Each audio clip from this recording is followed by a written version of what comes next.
पुन्हा एक वार मी धळगाव मंडळीच्या तरुण संघाचे जे अध्यक्ष आहेत त्यांचे मी आभार मानतो. या वेळेला मी विनंती करतो आपले नियोजित वक्ते आपल्या पुढे येतील आणि जे सत्र आहे ते चालवतील.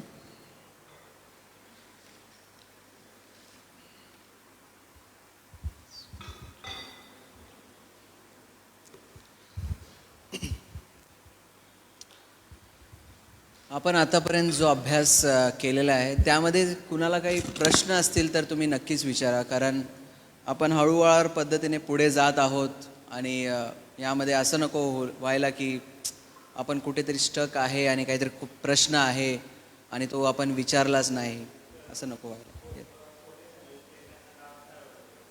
त्यांना लाभ काय होतो? ओके, खोटे संदेश जे आहेत त्यांना लाभ काय आहे ह्या गोष्टी, असा हा प्रश्न आहे. तर सगळ्यात मोठं आपल्याला समजून घेणं आहे की खोटे संदेश हे सैतानाकडून आहे. ओके, सैतानाला त्याचा शेवट हवा आहे, सैतानाला त्याचा शेवट माहीत आहे आणि सैतानाला देवाने परवानगी देखील दिलेली आहे आणि तो त्याचं कार्य मंडळीमध्ये चालवण्यासाठी लोकांना तयार करतो. आणि जे कोणी त्याच्या मार्गावरती चालणारे आहेत ते आपण हे बोलू शकतो की त्याच्यावरती देवाची कृपा अजूनपर्यंत झालेली नाही. जो कोणी खोटा म्हणून आपल्या मंडळीमध्ये येतो आणि जो काही ना काहीतरी वचनाचा वापर करून आपल्याला दैहिकतेकडे घेऊन जातो, त्याला हे समजून येत नाही आहे की तो देखील कुठे चाललेला आहे, तोही सैतानाच्या मार्गाने नाशाकडे जात आहे. किंवा त्याला हे देखील माहीत आहे किंवा हे माहीत देखील आहे की तो जे सांगत आहे हे खोटं आहे, वचनाचा वापर करत आहे पण ते खोटं आहे. पण त्याला आता सध्या जी दैहिकता आहे, म्हणजे जो पैसा आहे, त्याचा लाभ त्याला काय वाटत आहे माहिती आहे का? त्याचा लाभ त्याला संसाराची जी सगळी काही सुख लाभ आहे तो त्याचा लाभ आहे सध्याचा. पण तो आध्यात्मिक सध्या नसल्या कारणाने तो सध्या ह्या जगिकतेच्या लाभाकडे पाहत आहे. येशूचं नाव वापरून तो जगिकता मंडळीला देण्याचा कार्य करत आहे. त्यामुळे सध्या त्याचा लाभ जो आहे तो जगामध्ये आहे. ओके, त्याचा स्वार्थ आहे, तो पूर्णपणे त्याचा स्वार्थ आहे. त्याचं काय आहे, त्याचं पोट चालतं त्याच्यावरती. हां, त्याचं पोट हे त्याचं दैवत आहे असं वचन आहे खोट्या संदेशांविषयी. दुसरे पेत्र याचा 2रा अध्याय जो आहे ना, पोट हे त्यांचं दैवत आहे. म्हणजे जे काही ते करत आहे ते पोटासाठी करत आहेत, पोटा पाणीसाठी, पैशासाठी, चैनीसाठी आणि एन्जॉय करायसाठी ह्या जगामध्ये, ह्यासाठी ते करत आहेत. ते त्यांचा लाभ आहे सध्या. येस, अजून काय प्रश्न? हां, अन्य भाषा. ओके, अन्य भाषेविषयी पण आपण येऊ आता. जस्ट आपण थोडक्यात घेऊया, कारण आपला अन्य भाषा हा विषय नाही आहे. थोडक्यात मी तुम्हाला सांगतो की अन्य भाषा, त्यांनी आता जसा प्रश्न विचारलेलाच आहे. 1 करिंथ 14वा अध्याय आणि 22वं वचन जे आहे ना, ते कसं म्हणतं, एकच वचन आपण घेऊ ज्याच्याद्वारे आपल्याला स्पष्ट होतं की काय आहे ही अन्य भाषा कुणासाठी आहे.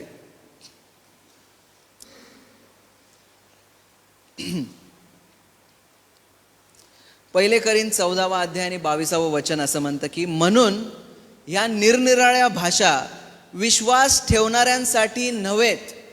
एकदम स्पष्ट म्हणतंय देवाचं वचन की हे जे काही अन्य भाषा होत्या त्या अन्य भाषा विश्वासणाऱ्यांसाठी नव्हत्या. आज आपण जे बिलिव्हर्स आहोत ते अन्य भाषा म्हणून आहे ना स्वतः काहीतरी घेत आहोत आणि आपण रात्रभर आहे ना, ज्याला आजकाल अन्य भाषा म्हणतात, त्या अन्य भाषा तर नाहीच आहेत, ते व्यर्थ बडबड आहे. आजच्या तारखेमध्ये जे काही सुरू आहे अन्य भाषेच्या नावावरती, हे सर्व व्यर्थ बडबड आहे.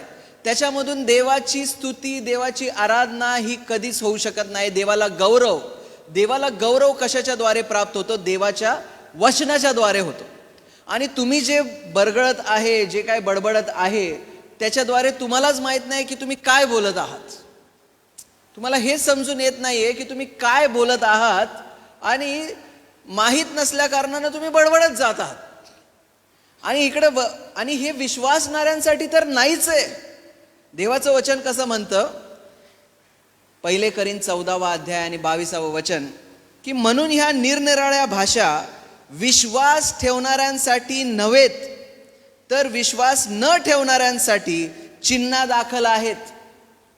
संदेश हा विश्वास ठेवणाऱ्यांसाठी, संदेश हा विश्वास न ठेवणाऱ्यांसाठी नव्हे, तर विश्वास ठेवणाऱ्यांसाठी आहे. संदेश म्हणजे जे काही देवाचं वचन आहे, ज्याच्यामध्ये देवाच्या सामर्थ्याच्या गोष्टी आहेत, देवाच्या गुणधर्मांविषयी गोष्टी आहेत, जे काही वचनासंदर्भात आहे ते विश्वासणाऱ्यांसाठी आहे. अन्य भाषा, निरनिराळ्या भाषा हे विश्वास ठेवणाऱ्यांसाठी नाही आहेत. आज त्याचा वापर का होत आहे हा सगळ्यात मोठा प्रश्न आहे. ते म्हणत आहेत की ह्याच्यामध्ये काहीतरी सामर्थ्य आहे, ह्याच्याद्वारे सैतानाला काही समजत नाहीये. आणि सैतानाला समजत नाही, सैतान आफ्रिकाचा आहे का? कुठला आहे सैतान? देवाच्या एंजल्स मधला आहे. सैतान अगोदर कोण होता? देवाचा दूत होता तो. देवाने काय कोणती अशी वेगळी भाषा बनवलेली आहे का? नाही बनवलेली आहे देवाने. ज्यावेळी देवदूत आले ते कोणत्या भाषेत बोलले लोकांशी? मोशेशी कोणत्या भाषेत बोलले? अब्रामाशी कोणत्या भाषेत बोलले? त्या भाषेत बोलले, त्या भाषेत बोलले. एक वचन आहे मत्तयाचा 6वा अध्याय आणि 7वं वचन, ते देखील आपण वाचूया.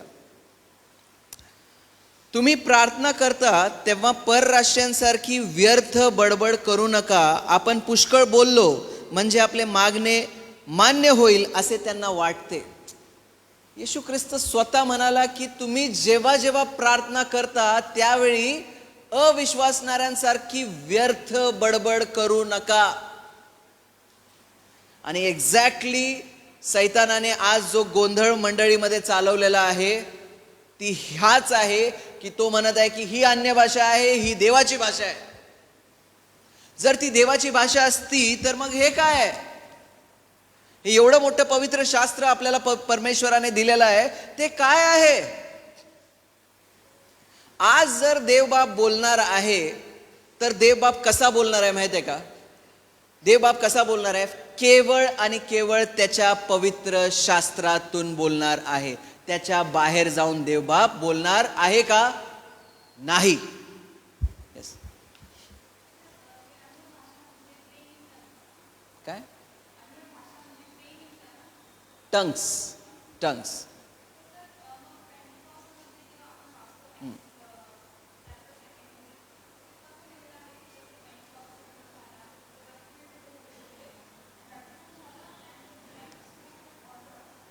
ओके, बरोबर. प्रश्न एक असा आलेला आहे की आजच्या जर टंग्स नाही आहेत, टंग्स म्हणजे अन्य भाषा, ओके, अन्य भाषा, टंग्स ह्या दोन्ही गोष्टी एक आहेत. तर जेव्हा पेंटिकॉस्टचा दिवस होता, प्रेषितांची कृत्य ह्याचा 2रा अध्याय, या ठिकाणी हे टंग्स आले, पवित्र आत्मा आला. आणि तो पवित्र आत्मा जो आला ना, हे देवाच्या नियोजनामध्ये झालेला आहे. तो त्याच दिवशी आला आणि तो त्यांच्याद्वारेच आला. कुणाच्या द्वारे देवबाप कुणाचा उपयोग केला पवित्र आत्मा आणण्यासाठी? त्या शिष्यांचा उपयोग देवाने केला. आणि त्या दिवशी त्या नगरामध्ये अख्ख्या जगभरातून कोण आले होते माहिती आहे का? यहुदी लोक आले होते. तो त्यांचा एक सण होता. कोणता सण होता? त्याला पेंटिकॉस्टचा सण म्हणतात. 50वा सण, 50व्या दिवसाचा सण होता. तो आनंदाचा सण होता. आणि त्या दिवशी जगभरातून यहुदी लोक इस्रायल राष्ट्रात आले होते. आणि जगभरातून आलेत म्हणजे ते वेगवेगळ्या ठिकाणी राहणारे होते. म्हणजे त्यांची भाषा वेगवेगळी होती. त्यांची आता यहुदी भाषा नव्हती, त्यांची भाषा होती. मग कोणी तिथे आपण वचनामध्ये लिहिलेलं आहे की कुणाची तर मराठी असेल, कुणाची तेलुगू असेल, अशी ते वचनं त्या ठिकाणी लिहिलेले. आपण ते भाषा देखील वाचूया मला असं वाटतंय, कारण ते जर समजलं नाही तर आपण गोंधळून जाऊ. प्रेषितांचे कृत्य याचा 2रा अध्याय,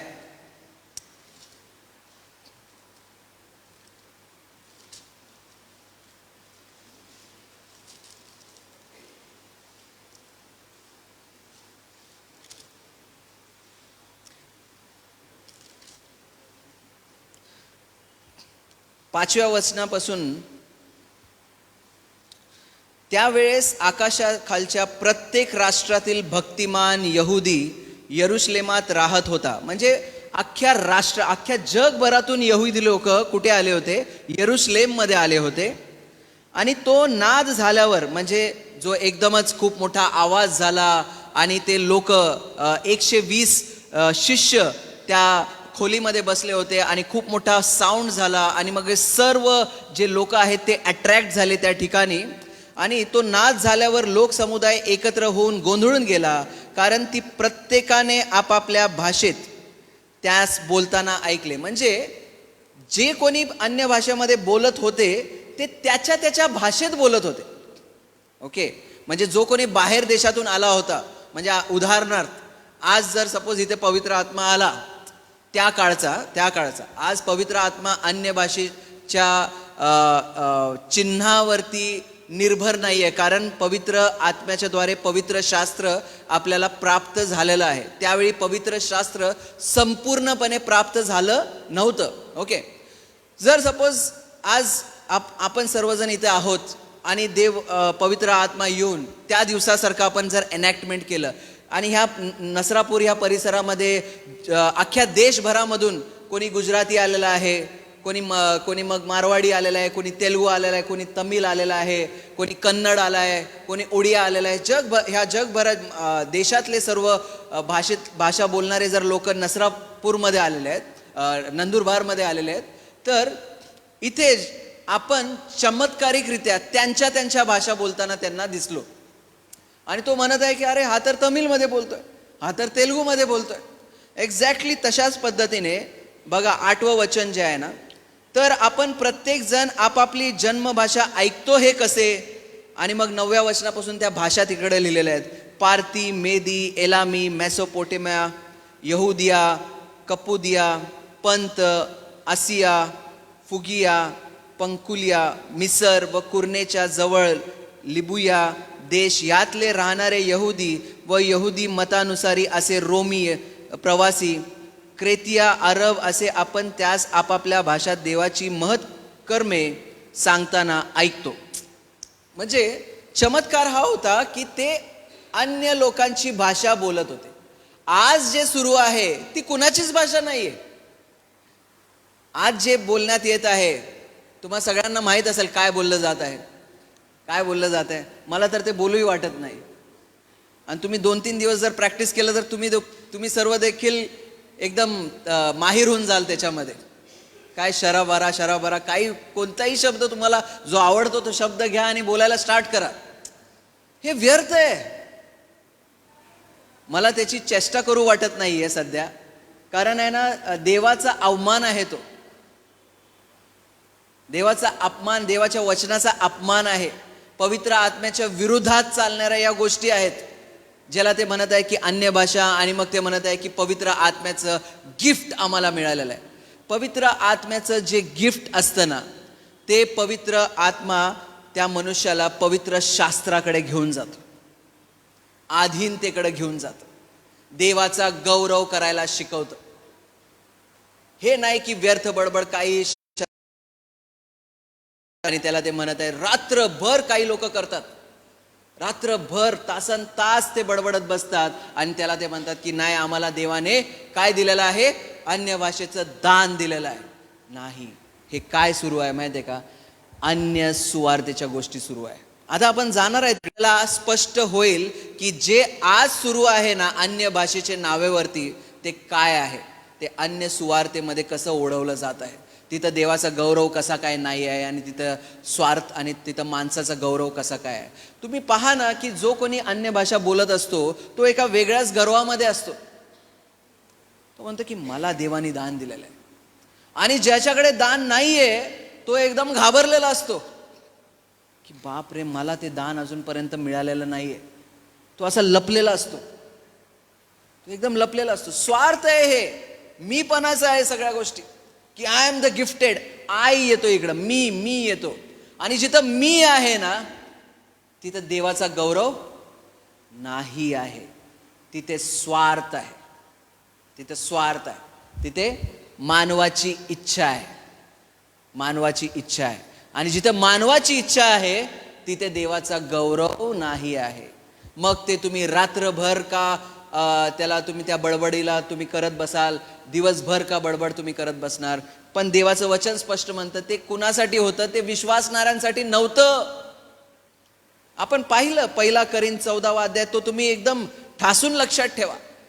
1 करीन 14वा अध्याय आणि 22वा वचन, की अन्य भाषा हे विश्वासणाऱ्यांसाठी नव्हेत. स्पष्ट आहे देवाचं वचन. ओके, आपण थोडंसं पुढे जाऊया. आणि मग त्याला ते काय म्हणतात, की we are worshipping the God. अजून देखील पुढे 1 स्टेप करून आहे ना, we worship the God in this way. आम्ही अशा पद्धतीने देवाला काय करतोय, आराधना देतोय. ते त्याला आराधना देखील म्हणतात. तुम्हाला माहिती आहे आराधना काय आहे? आराधना हा खूप मोठा शब्द आहे. आराधना हा खूप मोठा शब्द आहे. आणि अजूनपर्यंत ना आपण त्या आराधना ह्या शब्दाचा अर्थ जो आहे तो अर्थ समजण्यापर्यंत देखील पोचलेलो नाहीये. आणि आपल्याला काय वाटत राहिलेलं आहे माहिती आहे का? आज म्हणजे तरुणांबद्दल मला थोडंसं ह्या गोष्टी, म्हणजे आराधना हा शब्द येतो ना, आराधना, त्यावेळी सगळ्यांच्या नजरेसमोर कोण येतं? आराधना म्हटलं की तुमच्या नजरेसमोर काय येतं? काय येतं? आराधना. काय येतं तुझ्या नजरेत? तू आराधना म्हटलं की काय वाटतं?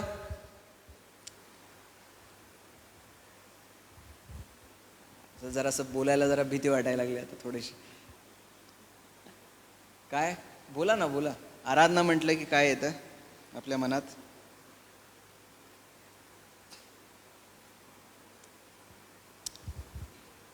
गीतं येतात, बरोबर आहे? गाणी येतात, म्युझिक येतं, बरोबर? आपल्याला असं वाटायला लागतं की आराधना मीन्स म्युझिक, आराधना म्हणजे गाणं, आराधना म्हणजे गीतं.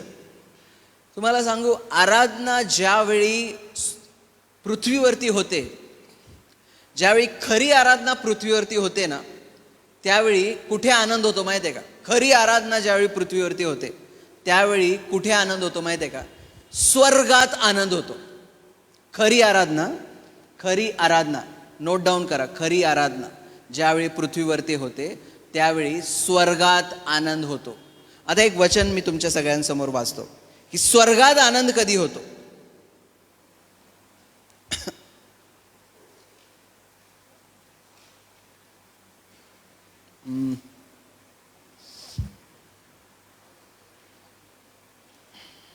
एक मिनिट.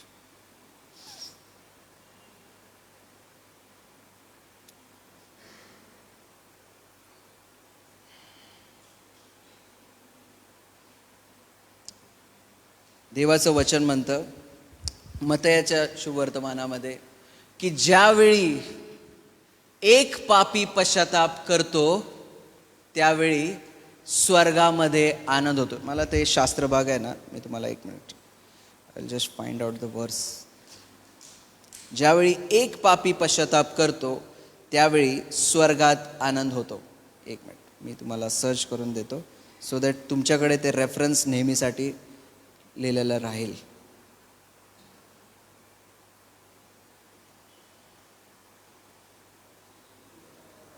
लूक 15:10. लूक याचा 15वा अध्याय आणि 10वं वचन,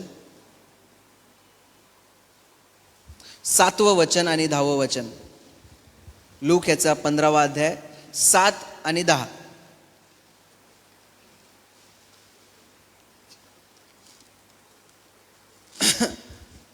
कोणीतरी वाचा बरं आपल्यापैकी.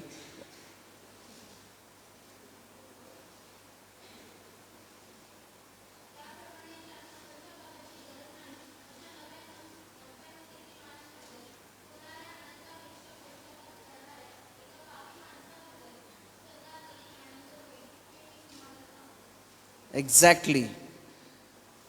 जो कोणी पापांचा पश्चाताप करत आहे त्या एक पापी मनुष्याबद्दल स्वर्गामध्ये मोठा आनंद होतो. आपली खरी वर्शिप काय माहिती आहे का? आपलं ट्रू वर्शिप काय आहे? ज्यावेळी मंडळीमध्ये देवाच्या वचनाचा प्रसार झालेला आहे आणि एका पाप्याने पश्चाताप केलेला आहे. त्या एक पापीने पश्चाताप केल्यामुळे स्वर्गामध्ये खूप मोठा आनंद झालेला आहे. That is the true worship. कारण तुमच्या वर्शिपने काय झालेलं आहे, स्वर्गात आनंद झालेला आहे. मग इथे बेस्ट म्युझिक येतं का, बेस्ट गाणं येतं का, बेस्ट साऊंड येतो का, बेस्ट व्हॉइस येतो का? एकच गोष्ट हवी आहे त्या ठिकाणी. कोणती गोष्ट हवी आहे? एक पापी मनुष्य जो पश्चातापापर्यंत पोचलेला आहे. It is so much clear. तुम्हाला तो दृष्टांत माहित आहे का? एक जकातदार आणि एक परुशी. जकातदार आणि परुशीचा तो देखील आपण फाइंड आउट करूया.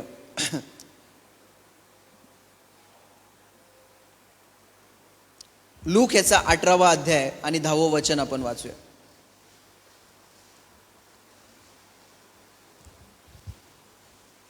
हा एक दृष्टांत आहे जो येशू ख्रिस्त या लोकांना देत आहे. आणि तो म्हणतोय की लूक याचा 18वा अध्याय 10व्या वचनामध्ये, एक परुशी व एक जकातदार असे दोघे जण प्रार्थना करण्यास वर मंदिरात गेले. आणि मग त्या ठिकाणी 11वं वचन,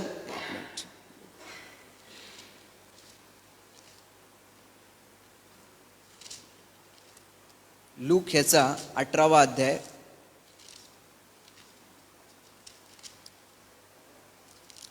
लूक याचा 18वा अध्याय आणि 10 पासून पुढे. एक परुशी व एक जकातदार असे दोघे जण प्रार्थना करावयास मंदिरात वर गेले. परुषाने उभे राहून आपल्या मनात अशी प्रार्थना केली, हे देवा, इतर मनुष्य अपहारी, अधर्मी, व्यभिचारी असे आहेत त्यासारखा किंवा ह्या जकातदारासारखा ही मी नाही, म्हणून मी तुझे आभार मानतो. मी आठवड्यातून 2दा उपवास करतो. जे मला मिळते त्या सर्वाचा दशांश देतो. म्हणजे हा जो जकातदार आहे, हा जो परुषी आहे, तो म्हणत आहे की मी एकदम छान पैकी तुझ्या समोर सगळ्या गोष्टी सादर करत आहे देवा. I am so perfect. तो म्हणत आहे की मी चर्चला येतोय, मी माझं दान आणि दशांश मी देतोय, मी सॉंग्स सिंग करायला पुढे आहे, मी मंडळीमध्ये वचन द्यायला देखील पुढे आहे, मी कॉयर ग्रुपमध्ये देखील आहे, मी सगळं काही काम आणि काज करायसाठी पुढे आहे. देवा बघ मी किती बेस्ट आहे. असा तो जकातदार आहे, असा तो परुषी आहे, सॉरी. आणि स्वर्गामध्ये आनंद बघा कधी होणार आहे. स्वर्गामध्ये आनंद कधी होणार आहे पहा. पुढे जकातदाराकडे जाऊया.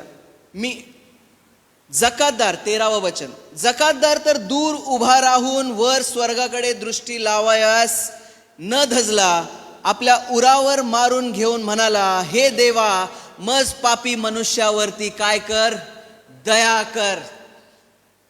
सी डिफरन्स बघा.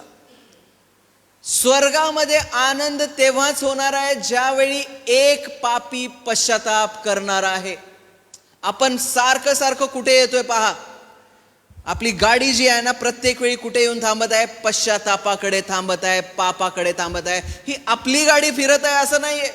देवाचं वचन आपल्या सगळ्यांना सांगत आहे स्पष्टपणे की हे पवित्र शास्त्र मनुष्याला त्याचे पाप दाखवतं आणि पश्चाताप करण्यास प्रेरणा देतं. आणि तो पश्चाताप जोपर्यंत देवाची कृपा त्याच्यावरती होत नाही तोपर्यंत तो करू शकणार नाहीये. देवाचं वचन जसं म्हणतं की पवित्र व्हा, तो पवित्र होऊ शकणार नाहीये जोपर्यंत देवाची कृपा त्याच्यावरती होणार नाही आहे. एकदम स्पष्ट आहे पवित्र शास्त्र. आणि खोटा संदेश जो आहे तो त्याच्या विपरीत येऊन आम्हाला शिकवतो की अहो पश्चाताप आणि पाप सोडून द्या. येशू ख्रिस्त तुम्हाला पैसा देण्यासाठी आलेला आहे. येशू ख्रिस्त तुम्हाला आरोग्य देण्यासाठी आलेला आहे. येशू ख्रिस्त तुम्हाला घर, गाडी, बंगला देण्यासाठी आलेला आहे. लेकरं, बाळ, मुलं, मुली देण्यासाठी आलेला आहे. तुमचं छानपैकी लग्न करण्यासाठी आलेला आहे. किती भयानक आहे. आणि त्यासाठी खोटा संदेष्टा काय करतो माहिती आहे का? देवाची वचनं वापरतो. आणि देवाची वचनं तो कसा वापरतो माहिती आहे का? तोडून मोडून वापरतो. तुम्ही हे वचनं ऐकले असतील की जे मनुष्यासाठी असंभव आहे ते काय आहे? पुढं काय? जे मनुष्यासाठी असंभव आहे परमेश्वरासाठी ते सर्व काही शक्य आहे. माणसाला जे अशक्य परमेश्वराला ते शक्य आहे. हे ऐकलंय वचन? आणि मग हे वचन घेऊन कोणीही तुमच्याकडे येणार आणि तो म्हणणार की काय आहे तुमच्यासाठी अशक्य? तुम्ही म्हणाल की अरे मला जॉब भेटत नाही. देव बाप शक्य करणार आहे. काय आहे तुमच्यासाठी अशक्य? तुम्ही म्हणणार काय हो पास्टर साहेब लग्न होत नाहीये माझं.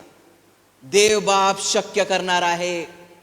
तो तुम्हाला तुमच्या पापाविषयी तुमच्या वाईट जीवनाविषयी कधीच बोलणार नाही. का? कारण त्याला गोड गोड आणि लागवी भाषणं तुम्हाला द्यायची आहेत. तो वचनाचा सगळा वापर करणार. वचनाचा वापर करून तो तुम्हाला जगिकता देणार. तो तुम्हाला काय करणार? देहिकता देणार, जगिकता देणार. सगळं सांसारिक गोष्टी तुम्हाला येशूच्या नावामध्ये घ्या.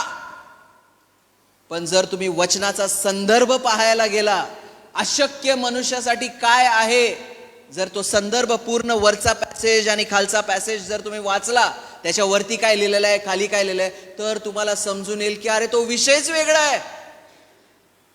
तो विषयच वेगळा आहे. तुम्हाला अजून एक वचन सांगतो, फिलिप्पियरास 4 अध्याय आणि 13 वचन की माझ्यासाठी काय मला जो सामर्थ्य देतो त्या सामर्थ्याच्या द्वारे मी सर्व काही करण्यास शक्तिमान आहे. हे वचन ऐकलंय तुम्ही कधी? आपण ते वचन वाचूया. फिलिप्पियरास 4 अध्याय आणि 13 वचन.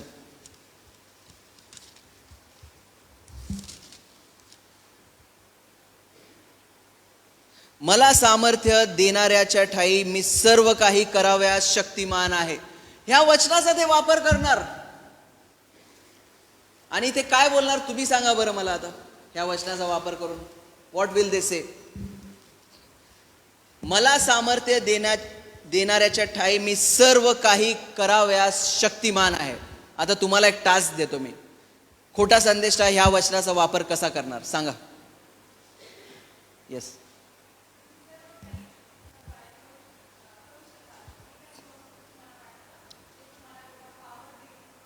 देव बाप पॉवर देईल तुम्हाला ते सगळं काय करण्यासाठी. काय काय इम्पॉसिबल आहे? सर्व काय तुम्हाला शक्य आहे. तुम्हाला जॉबला जायचं आहे, यस शक्य आहे. तुम्हाला फुटबॉल खेळायचं आहे, क्रिकेट खेळायचं आहे, यस शक्य आहे. आध्यात्मिकतेविषयी तो बोलणार नाही. तो तुम्हाला सगळ्या जगिकतेच्या गोष्टी बोलणार.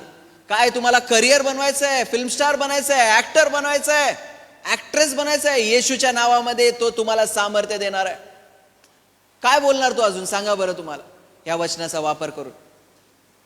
एक उत्तर इथून आलं. काही गोष्टी मी बोललो.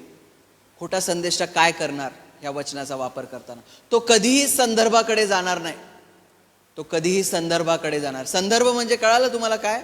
संदर्भ म्हणजे त्याच्या वरचं वचन काय बोलतं, त्या वचनाच्या खालचं वचन काय बोलतं, तो कॉन्टेक्स्ट म्हणतो आपण त्याला, संदर्भ म्हणतो.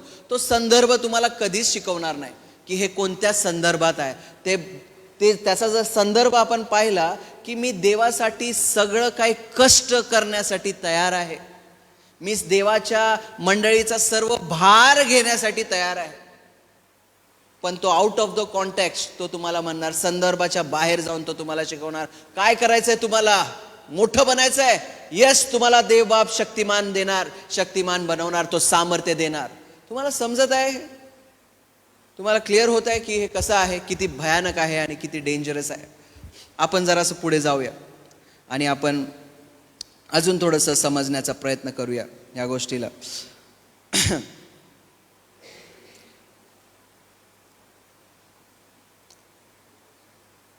आपण गलतीकरास पत्र याचा पहिला अध्याय, गलतीकरास पत्र याचा पहिला अध्याय 7, 8, 9, 10 मी वचनं आपल्या सगळ्यांसाठी वाचतो.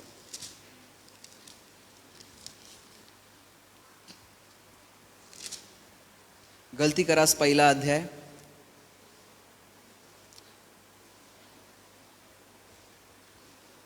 6व्या वचनापासून मी वाचतो. लक्षपूर्वक तुम्ही आयदर बायबलमध्ये बघा किंवा माझ्याकडे बघू शकता. मला आश्चर्य वाटतं की ज्याने तुम्हास ख्रिस्त कृपेच्या द्वारे पाचारण केले त्याचपासून तुम्ही इतके लवकर अन्य सुवार्तेकडे वळू लागला आहात. प्रेषित पौल मंडळीला बोलत आहे. प्रेषित पौल म्हणत आहे की मी तुम्हाला खरी सुवार्ता सांगितली. बाय द वे आपण आहे ना एक काम करूया, खरी सुवार्ता जी आहे ना त्याच्याविषयी काय पॉईंट या ठिकाणी लिहूया, म्हणजे आपल्याला स्पष्ट होईल, म्हणजे याची क्लॅरिटी आपल्याला जरा जास्त चांगल्या पद्धतीने मिळेल. एक मिनिट.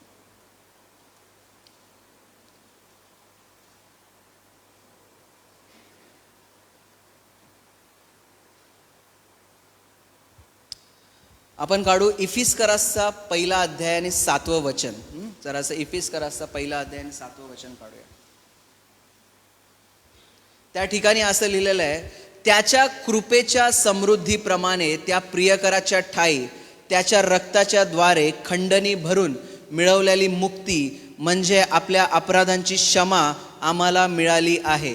एकतर आम्हाला मुक्ती मिळाली आणि आम्हाला आमच्या अपराधांची क्षमा मिळाली. मुक्ती आणि खंडणी भरून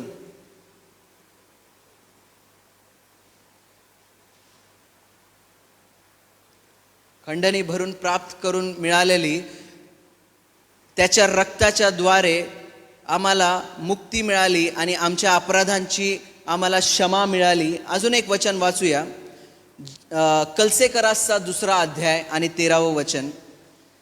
त्याच्या कृपेच्या समृद्धी, एक मिनिट, जे तुम्ही आपल्या अपराधांनी व देह स्वभावाने सुनता न झालेले मेलेले होता, त्या तुम्हाला त्याने त्याच्याबरोबर जिवंत केले. त्याने आपल्या सर्व अपराधांची क्षमा केली. त्याने आम्हाला कसं केलेलं आहे? जिवंत केलेलं आहे. जिवंत. आणि हे जिवंत कशाबद्दल? आध्यात्मिकते संदर्भात. आध्यात्मिक पद्धतीने त्याने आम्हाला जिवंत केलेलं आहे. आणि पुढे अजून एक वचन वाचूया, रोमकरास 3रा अध्याय 22वं वचन. हे देवाचे नीतिमत्व, रोमकरास 3रा अध्याय 22वं वचन. हे देवाचे नीतिमत्व तर येशू ख्रिस्तावरील विश्वासाच्या द्वारे विश्वास ठेवणाऱ्या सर्वांसाठी आहे, त्यात भेदभाव नाही. आणि त्याने काय दिलेलं आहे? त्याचं नीतिमत्व आम्हाला दिलेलं आहे. त्याचं नीतिमत्व आम्हाला दिलेलं आहे. नीतिमत्व. त्याने त्याचं ख्रिस्ताचं नीतिमत्व आम्हाला मिळालेलं आहे. आणि इब्री लोकास 10वा अध्याय आणि 10वं वचन ते असं म्हणतं, त्या इच्छेने आपण येशू ख्रिस्ताच्या एकदाच झालेल्या देहार्पणाद्वारे पवित्र केलेले आहोत. आम्हाला काय केलेलं आहे? त्यांनी पवित्र केलेलं आहे. आणि आता आम्ही पवित्रीकरणाच्या प्रक्रियेमध्ये चालतोय. पवित्रीकरण.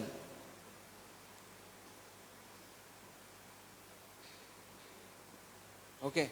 त्याने क्षमा दिली, आम्हाला मुक्ती मिळाली, खंडणी भरून ती प्राप्त झाली. आणि त्याने आम्हाला काय दिलेलं आहे? जिवंत केलेलं आहे. आम्ही मृत होतो, आम्हाला त्याने जिवंत केलेलं आहे आध्यात्मिक स्वरूपाचे. त्याचं नीतिमत्व आम्हाला त्याने दिलेलं आहे आणि आम्हाला पवित्र केलेलं आहे. आणि आम्ही त्या पवित्रीकरणाच्या प्रक्रियेमध्ये चालत आहे. ही आहे सुवार्ता. ही आहे सुवार्ता. ह्याच्यामध्ये कुठेही दैहिकतेविषयी नाही आहे. ह्याच्यामध्ये पैसा, पाणी, परिवार, अडका, धन, संपदा, आरोग्य ह्याविषयी देवाचं वचन इकडे बोलत नाही. हे सगळ्या गोष्टी ज्या आहेत ह्या टेम्पररी आहेत, काही काळासाठी आहेत. आणि जो खोटा संदेष्ट आहे तो जो काही काळासाठी या गोष्टी आहेत त्याच्यामध्ये तुम्हाला अडकवून ठेवतोय. ओके. आता आपण हा बेस घेऊन आपला जो शास्त्रभाग आहे, गलतीकरासचा शास्त्रभाग, पहिला अध्याय, त्या शास्त्रभागाकडे जाऊया. पहिला अध्याय 6व्या वचनापासून तो म्हणतोय, प्रेषित पौल म्हणत आहे मला आश्चर्य वाटते की ज्याने तुम्हास ख्रिस्त कृपेच्या द्वारे पाचारण केले त्याचपासून तुम्ही इतके लवकर अन्य सुवार्तेकडे वळू लागला आहात. आता ह्या ठिकाणी अन्य सुवार्ता हा विषय आलेला आहे. बघा इथे अन्य सुवार्ता हा विषय, मानवाची इच्छा ह्याच्यामध्ये आहे अन्य सुवार्ता. ओके, ती अन्य सुवार्ता कशी आहे पहा. ती दुसरी नाही पण तरी पण तुम्हाला घोटाळ्यात पाडणारे व ख्रिस्ताची सुवार्ता विपरीत करू पाहणारे असे कित्येक आहेत. ही जी अन्य सुवार्ता आहे ती माणसाला घोटाळ्यात पाडते. अन्य सुवार्ता माणसाला कशात पाडते? घोटाळ्यात पाडते. माणसाला घोटाळ्यात पाडते. घोटाळा म्हणजे काय? घोटाळा शब्द ऐकलाय का? कधी होतो घोटाळा? जेव्हा एकदा कधीतरी कोणता तरी मोठा चोर सापडतो ना, आणि मग आपल्याला समजतं यानं केवढी मोठी चोरी केलेली आहे. त्या गोष्टीला आपण काय म्हणतो? अरे हा तर मोठा घोटाळा झालाय, मोठा घोटाळा झालेला आहे. आपल्याला घोटाळ्यात पाडतो. ओके, पुढे जाऊया. आणि जी सुवार्ता 8वं वचन आहे, जी सुवार्ता आम्ही तुम्हाला सांगितली तिच्याहून निराळी सुवार्ता आम्ही सांगू किंवा स्वर्गातून देवदूत येऊन सांगो तरी तो उत्कृष्ट आहोत. तो दुसरा वचन आहे या ठिकाणी, तो शापभ्रष्ट असो. तुम्ही तुमचं वचन वाचा, त्या ठिकाणी 8वं वचन कसं लिहिलेलं आहे की जर कोणीतरी आलं आणि अशा पद्धतीची सुवार्ता तुम्हाला सांगितलं तर तो कोण आहे? तो कसा झालेला आहे? तो शापभ्रष्ट असो. तो शापभ्रष्ट आहे. शापभ्रष्ट. देवाचं वचन जो कोणी अन्य सुवार्ता गाजवतोय त्याला सरळ सरळ काय म्हणतं माहितीये का? तो शापभ्रष्ट आहे. त्याच्यावरती देवाचा शाप येईल. किती कठीण शब्द आहे हे कधी तुम्ही ऐकलंय हा शब्द? विचार करा, जर सपोज तुम्ही अशी अन्य सुवार्ता जर तुम्ही गाजवत आहात कुठे, पापाविषयी तुम्ही कुणालाच न बोलता तुम्ही जर जाऊन त्या अविश्वासणाऱ्यांना म्हटलं की अरे येशूकडे ये, तुला आरोग्य मिळेल, तुम्ही काय करत आहात माहितीये का? अन्य सुवार्ता गाजवत आहात.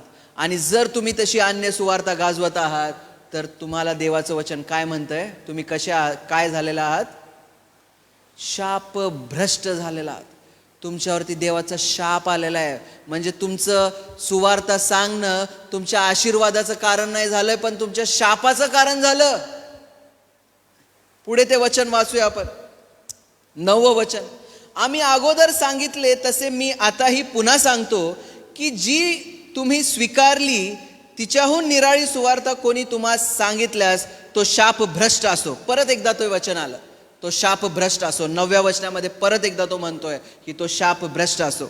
आणि 10वं वचन तो स्पष्ट करतोय ही अन्य सुवार्ता कशी आहे. मी आता मनुष्याची अगर देवाची मनधरणी करावयास पाहतो काय?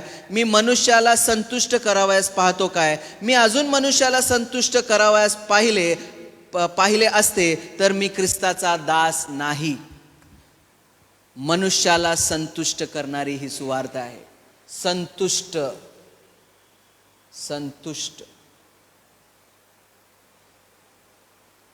कुणाला? मनुष्याला. ही जी सुवार्ता आहे ती मानवाला संतुष्ट करणारी आहे. माणसाला गोड वाटणारी सुवार्ता आहे. तुम्ही समजून घ्या किती भयानक आहे हे.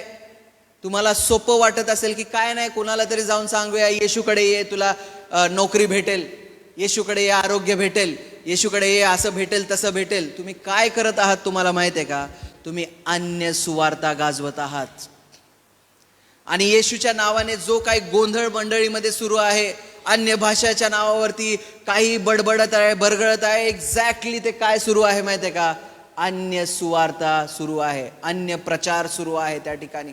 आपण थोडंसं पुढे जाऊया म्हणजे आपल्याला अजून अधिक ह्या गोष्टी समजणार आहेत.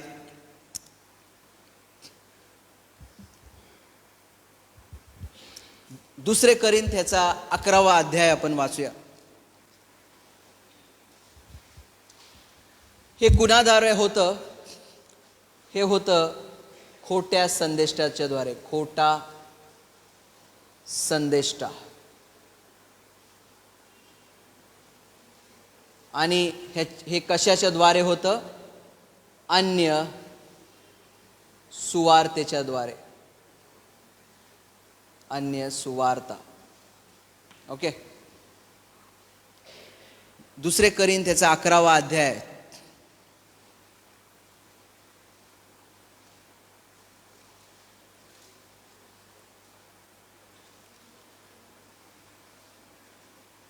चौथं वचन आपण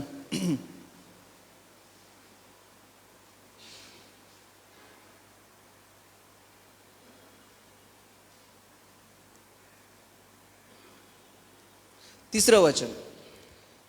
तरी जसे सापाने कपट करून हवेला ठकवले, तसे तुमची मने कशाने तरी बिघडून ती ख्रिस्ताविषयीचे सरळपण व शुद्धता ह्यापासून भ्रष्ट होतील असे मला भय वाटते.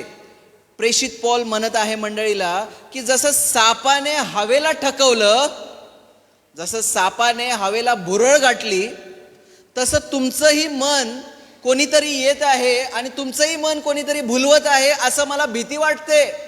प्रेषित पौल म्हणत आहे मंडळीला, कोणीतरी येत आहे आणि कोणी तुम्हालाही आहे ना काय करत आहे? भुलवत आहे, फसवत आहे असं मला दिसून येत आहे. पुढं वचन आपण वाचूया. कारण जर कोणी येऊन ज्याची आम्ही घोषणा केली नाही अशा अन्य येशूची घोषणा करतो किंवा तुम्हाला मिळाला नाही असा दुसरा आत्मा जर तुम्ही घेता अथवा तुम्ही स्वीकारली नाही अशी दुसरी सुवार्ता जर स्वीकारता, तर ह्यात तुमची कितीतरी सहनशीलता आहे.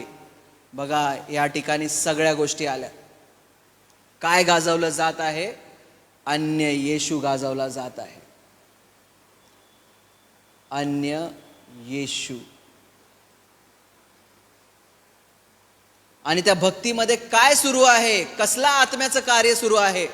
म्हणजे कोणीही उडतं, कोणीही पडतं, कोणीही कोलांट्या उड्या खातं, कोणीही सरपटतं, काहीही होतं. कोणीही आवाज करतं, कुत्र्यांचे आवाज काढतं, मांजराचा आवाज काढतं, कोणी अन्य भाषा कशालाही म्हणतं. हा कसला आत्मा आहे? हा दुसरा तिसरा काय नाहीये. त्या वचनाप्रमाणे 2 कोरिंथ 11वा अध्याय 4थ्या वचनाप्रमाणे तो अन्य आत्मा आहे.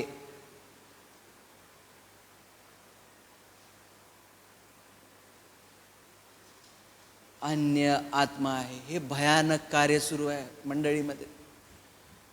हे सगळं काय तुम्हाला स्पष्ट भाषेत जर सांगायचं म्हटलं, दिस इज सॅटॅनिक. शैतानी कार्य सुरू आहे. आणि हे कुठं सुरू आहे? मंडळीमध्ये सुरू आहे. काय गाजवलं जात आहे? अन्य येशू गाजवला जात आहे. जो येशू देऊन जगिकता पूर्ण केला जातो. हा आमचा वधस्तंभावरचा खेळलेला येशू ख्रिस्ताविषयी बोलत नाहीये. ते म्हणत आहे की येशूकडे या, तुम्हाला चमत्कार मिळेल. येशूकडे या, तुमचं असं होईल. येशूकडे या, तसं होईल. या सर्व गोंधळामध्ये, घोटाळ्यामध्ये ते टाकत आहेत आणि ते मंडळीला फसवण्याचं कार्य करत आहेत. ही टोटली विपरीत आहे. बघा, ही जी लाईन आहे ना, ही आहे तो गोंधळ आणि ही आहे ती खरी सुवार्ता. आणि या खऱ्या सुवार्तामध्ये पाप, नीतिमत्व, पश्चाताप, पवित्रीकरण, क्षमा, मुक्ती, खंडणी भरून, वधस्तंभाचा ख्रिस्त आणि ह्या सगळ्यामध्ये सामर्थ्य आहे. हे सामर्थ्य काय करतं माहिती आहे का? सामर्थ्य आपण म्हणतो ना की सामर्थ्य. आम्हाला सामर्थ्य कशासाठी हवं आहे माहिती आहे का? पवित्र जीवन जगण्यासाठी, हुश करण्यासाठी नाही. सैतानाने आम्हाला काय केलेलं आहे? आम्हाला फसवलेलं आहे. सैतानाने आमच्या सगळ्यांसमोर ऍडव्हर्टाईज काय केलेलं आहे की कोणीतरी येतो, कोट काढतो आणि असा कोट फिरवतो, तर लोक पडले आणि आम्हाला वाटतं अरे सामर्थ्य. पण हे सामर्थ्य कशाविषयी आहे माहिती आहे का? पवित्र जीवन जगण्यासाठी सामर्थ्य आहे. ज्यावेळी एक पापी पश्चाताप करतो त्याला सामर्थ्य प्राप्त होतं. सामर्थ्य कशासाठी प्राप्त होतं माहिती आहे का? पवित्र जीवन जगण्यासाठी. तो दररोज त्या वधस्तंभाच्या संदेशाला बिलगून राहतो. तो दररोज पश्चातापी जीवन जगू शकतो आणि देवाच्या भयामध्ये देवाच्या सरेंडरन्समध्ये देवाला समर्पित होऊन जगण्याचा कार्यामध्ये तो लागतो आणि हे सर्व कार्य पवित्र आत्म्याच्या सामर्थ्याने होतं. हे सगळं कार्य पवित्र आत्म्याच्या सामर्थ्याने होतं. येस, देअर इज स्ट्रेंथ, तिथे सामर्थ्य आहे, पण हे सामर्थ्य कोणतं आहे? देवाच्या भक्ताला पवित्रपणे जगण्यासाठी असणारं ते सामर्थ्य आहे. हे दुसरं तिसरं काय नाहीये माहिती आहे का? तुम्हाला अजून एक गोष्ट सांगतो. इथे हे जे सर्व दिलेलं आहे आणि त्यामध्ये एक वचन आपण वाचूया. हा भाग तुम्हाला समजत आहे? हा भाग स्पष्ट होत आहे की याच्यामध्ये काही प्रश्न तुम्हाला निर्माण होत आहे? अन्य भाषाचं समजलं तुम्हाला? हा सगळा गोंधळ आता कसा झालेला आहे, कुठून येतोय हा गोंधळ, हे तुम्हाला समजत आहे?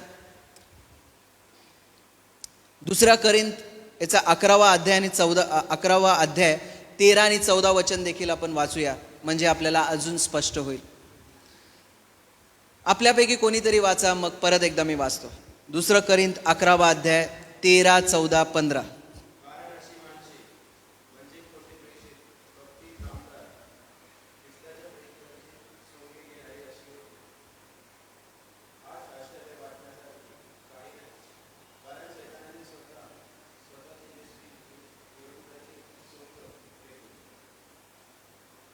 पंधरावं वचन.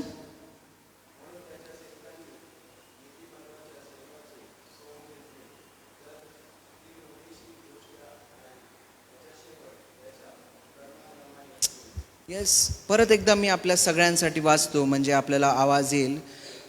दुसरं करिंथ 11वा अध्याय 13वं वचन कसं म्हणतं? कारण अशी माणसे म्हणजे खोटे प्रेषित, कपटी कामगार, ख्रिस्ताच्या प्रेषितांचे सोंग घेणारी अशी आहेत.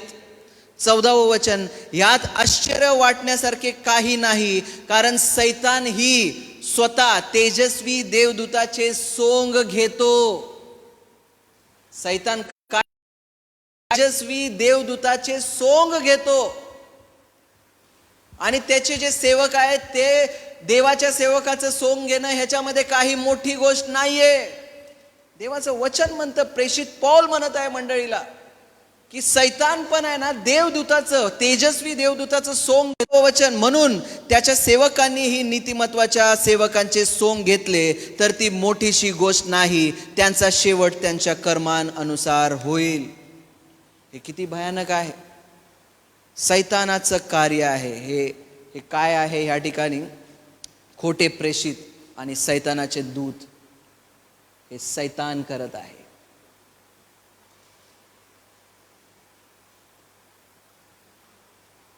सैतान का करू शकत आहे? कारण देवाने त्याला परवानगी दिलेली आहे. तुम्हाला माहित आहे की ज्यावेळी अरण्यामध्ये येशू ख्रिस्ताची परीक्षा होत होती, येशू ख्रिस्ताची परीक्षा होत होती, त्यावेळी सैतान येशू ख्रिस्ताला एका मोठ्या टेकडीवरती घेऊन जातो. एका मोठ्या टेकडीवरती घेऊन जातो आणि येशू ख्रिस्ताला काय म्हणतो? आठवतंय काय काय म्हणतो येशू ख्रिस्ताला? तू खाली उडी मार. काय म्हणतो? आपण तो शास्त्र भाग काढूया. मत्तयचा 4था अध्याय, म्हणजे आपल्याला स्पष्ट होईल.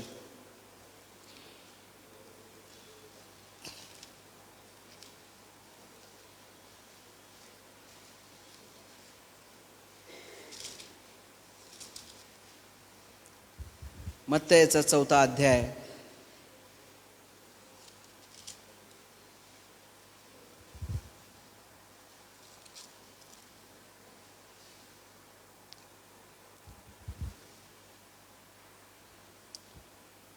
9वं वचन. नंतर त्याने त्याला यरुशलेमेत नेऊन मंदिराच्या कंगोऱ्यावर उभे केले व म्हटले, तू देवाचा पुत्र असलास तर येथून खाली उडी टाक, कारण असे लिहिले आहे की तुझे रक्षण करण्यास तो आपल्या दूतास तुझविषयी आज्ञा देईल आणि तुझ्या पायाला धोंड्याची ठेच लागू नये म्हणून ते तुला आपल्या हाताने झेलून धरतील. सैतानाने काय केलं माहिती आहे का? या ठिकाणी सैतान येशू ख्रिस्ताच्या समोर आहे. येशू ख्रिस्ताला कुठे घेऊन गेलेला आहे? मंदिराच्या टॉपवरती घेऊन गेलेला आहे. आणि तो त्याला काय म्हणत आहे की तू इथून उडी मार. येशू ख्रिस्ताला काय म्हणत आहे? सैतान, लक्ष ठेवा, सैतान म्हणत आहे येशू ख्रिस्ताला की तू इथून उडी मार. म्हणजे काय होईल? जे देवदूत आहे ते तुला झेलून धरतील. आणि त्यासाठी सैतानाने कशाचा वापर केलेला आहे? कशाचा वापर केलाय माहिती आहे का तुम्हाला सैतानाने? हे बोलताना पवित्र शास्त्रामधल्या वचनाचा वापर केलेला आहे. हे जे या ठिकाणी जे लिहिलेलं आहे ना, 10 आणि 11 वचन, कारण असे लिहिले आहे की. कोण म्हणतंय हे? कोण म्हणत आहे? सैतान म्हणत आहे. सैतान येशू ख्रिस्ताला बायबलचा कोट सांगत आहे. साम्स 91 सांगत आहे त्याला. सैतान त्याला म्हणत आहे की कारण असं लिहिलं आहे की. काय लिहिलेलं आहे? की तुझे रक्षण करण्यास तो आपल्या देवदूतास तुझविषयी आज्ञा देईल आणि तुझ्या पायांना धोंड्याची ठेच लागू नये म्हणून ते तुला आपल्या हातावर झेलून धरतील. स्तोत्र संहितेचं कोट त्याला देत आहे आणि तो म्हणतोय की बघ आता तू उडी मार. तुम्हाला सांगू, एक्झॅक्टली अशाच पद्धतीनं खोटा संदेष्टा जो आहे वचनाचा वापर करत आहे आणि तुम्हाला परीक्षेत पाडत आहे. विश्वास ठेवा, विश्वास ठेवा, होणारच आहे. विश्वास ठेवा, तसं होणार आहे. विश्वास ठेवा, असं होणार आहे. आणि नाही झालं तर तुमचा विश्वास नाहीये वाटतं. तुमचा विश्वास जरा कमी होत आहे. एक्झॅक्टली अशाच पद्धतीने सैतानाने येशू ख्रिस्ताची परीक्षा पाहिली. येशू ख्रिस्ताचं उत्तर काय होतं त्याच्यावरती आपण वाचूया. 12 वचन. येशूने त्याला उत्तर दिले की प्रभू जो तुझा देव त्याची परीक्षा पाहू नकोस असे सांगितले आहे.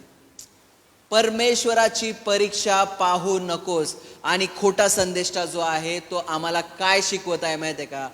देवाची परीक्षा पाहायला शिकवत आहे. तो म्हणत आहे की विश्वास ठेवा, विश्वास ठेवा, ह्या सगळ्या गोष्टी तुमच्यासाठी देव करणारच आहे. आता ह्या ठिकाणी आहे ना, आपल्या सगळ्यांच्या समोर एक नवीन शब्द येतो. नवीन शब्द येतो तो म्हणजे काय माहिती आहे का? विश्वास.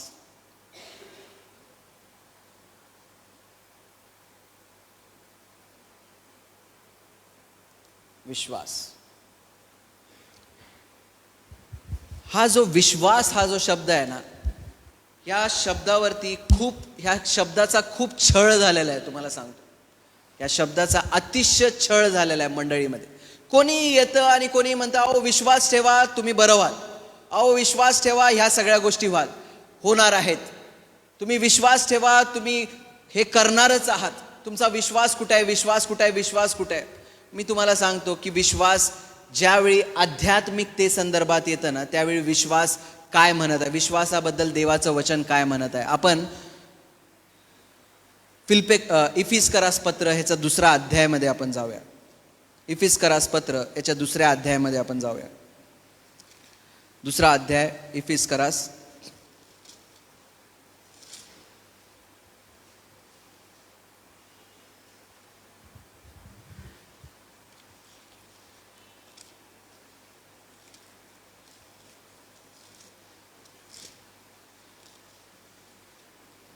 आणि 9वं वचन जे आहे,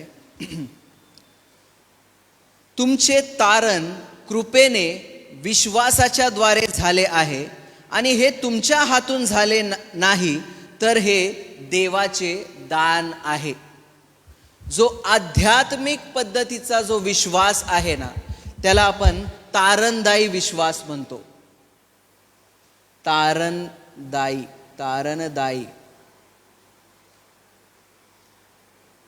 तारणदायी विश्वास म्हणतो. हा विश्वास आपल्या मधून येत नाही. हा आपल्याला देव बाप गिफ्ट म्हणून देतो. This is a gift from God. देवाकडून हे दान आहे, देवाकडून हे भेट आहे. हे आम्हाला आमच्या मधून मिळालेलं नाहीये. हे आमच्या मधून, हा विश्वास जो आहे ना, हा आमच्या मधून उत्पन्न झालेला नाहीये, तर हे देवाने आम्हाला भेट म्हणून दिलेलं आहे. तुम्हाला समजतं? हे दिस इज गिफ्ट फ्रॉम गॉड. आरोग्याचा विश्वास जो आहे, आरोग्याचा विश्वास हा आमच्या मधून येणारा विश्वास आहे. तुम्हाला स्पष्ट होतंय की बघा, जेव्हा जेव्हा येशू ख्रिस्ताने आरोग्य पुरवलं त्या लोकांना, जिथे जिथे चमत्कार केला आणि लोक बरे झाले, त्या कुठे कुठे येशू ख्रिस्त बोलला की तुझ्या विश्वासाने तुला काय केलेलं आहे, बरं केलेलं आहे. हा जो विश्वास आहे ना, हा आरोग्याचा विश्वास, हा मनुष्यामधून येतो. दिस कम्स फ्रॉम मॅन. हा माणसामधून उत्पन्न होणारा विश्वास आहे. ह्या विश्वासाचं आणि तारणाचा काहीही संबंध नाहीये. जेव्हा तारणदायी विश्वास आम्हाला प्राप्त होतो, तो विश्वास आम्हाला वधस्तंभाकडे घेऊन जातो. आणि हा विश्वास जो आहे, हा विश्वास देव आम्हाला देतो. हा विश्वास जो आहे, हा विश्वास देव बाप आम्हाला दान म्हणून देतो. आपल्याकडे तो, आपल्यामधून तो विश्वास उत्पन्न होऊ शकत नाही. बघा, आपण वेगवेगळ्या गोष्टींवरती विश्वास ठेवतो. तुम्ही एकमेकांवरती, जे मित्र आहे, एकमेकांवरती विश्वास ठेवता, बरोबर? आपण वेगवेगळ्या गोष्टींवरती विश्वास ठेवतो. आपण आपल्या आई वडिलांवरती विश्वास ठेवतो, बरं? आपण आपले जे शिक्षक असतात, शिक्षक जे आपल्याला शिकवतात, त्यांच्यावरती विश्वास ठेवतो. मग आपण जिथे कुठे काम जिथे करतो, मग आपला जो बॉस असतो, त्या बॉसवरती आपण विश्वास ठेवतो की मी चांगलं काम केलं तर माझा विश्वास आहे की हा मला चांगला पगार देईल.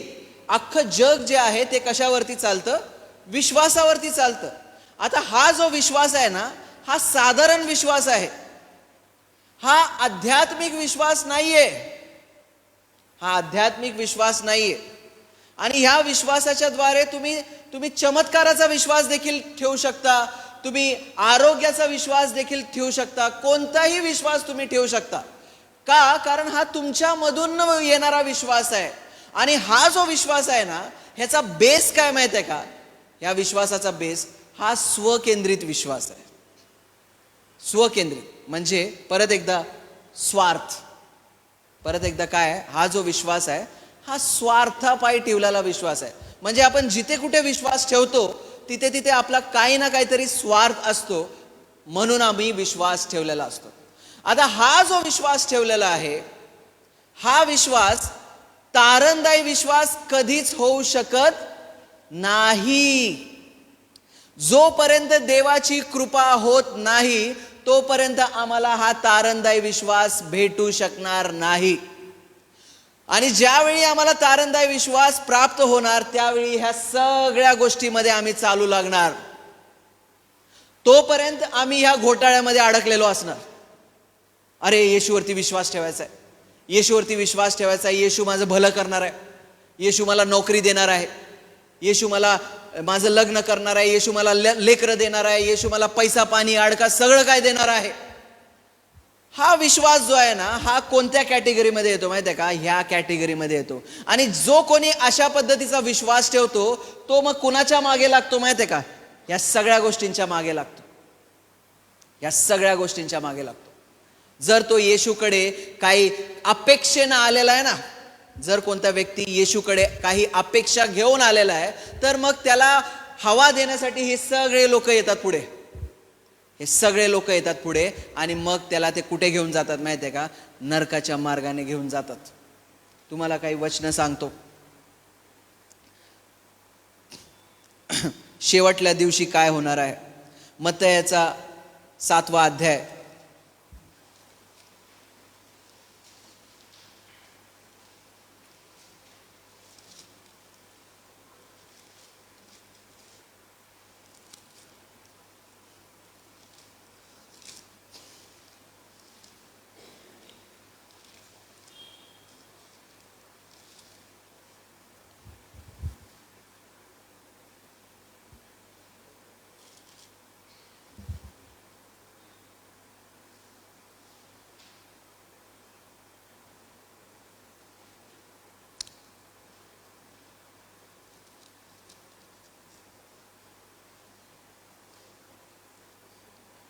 21 वचन जे आहे, मला प्रभुजी प्रभुजी, मत्तय 7 अध्याय 21 वचन, मला प्रभुजी प्रभुजी असे म्हणणाऱ्या प्रत्येकाचा प्रवेश स्वर्गाच्या राज्यात होईल असे नाही, तर जो माझ्या स्वर्गीय पित्याच्या इच्छेप्रमाणे वर्ततो त्याचा होईल.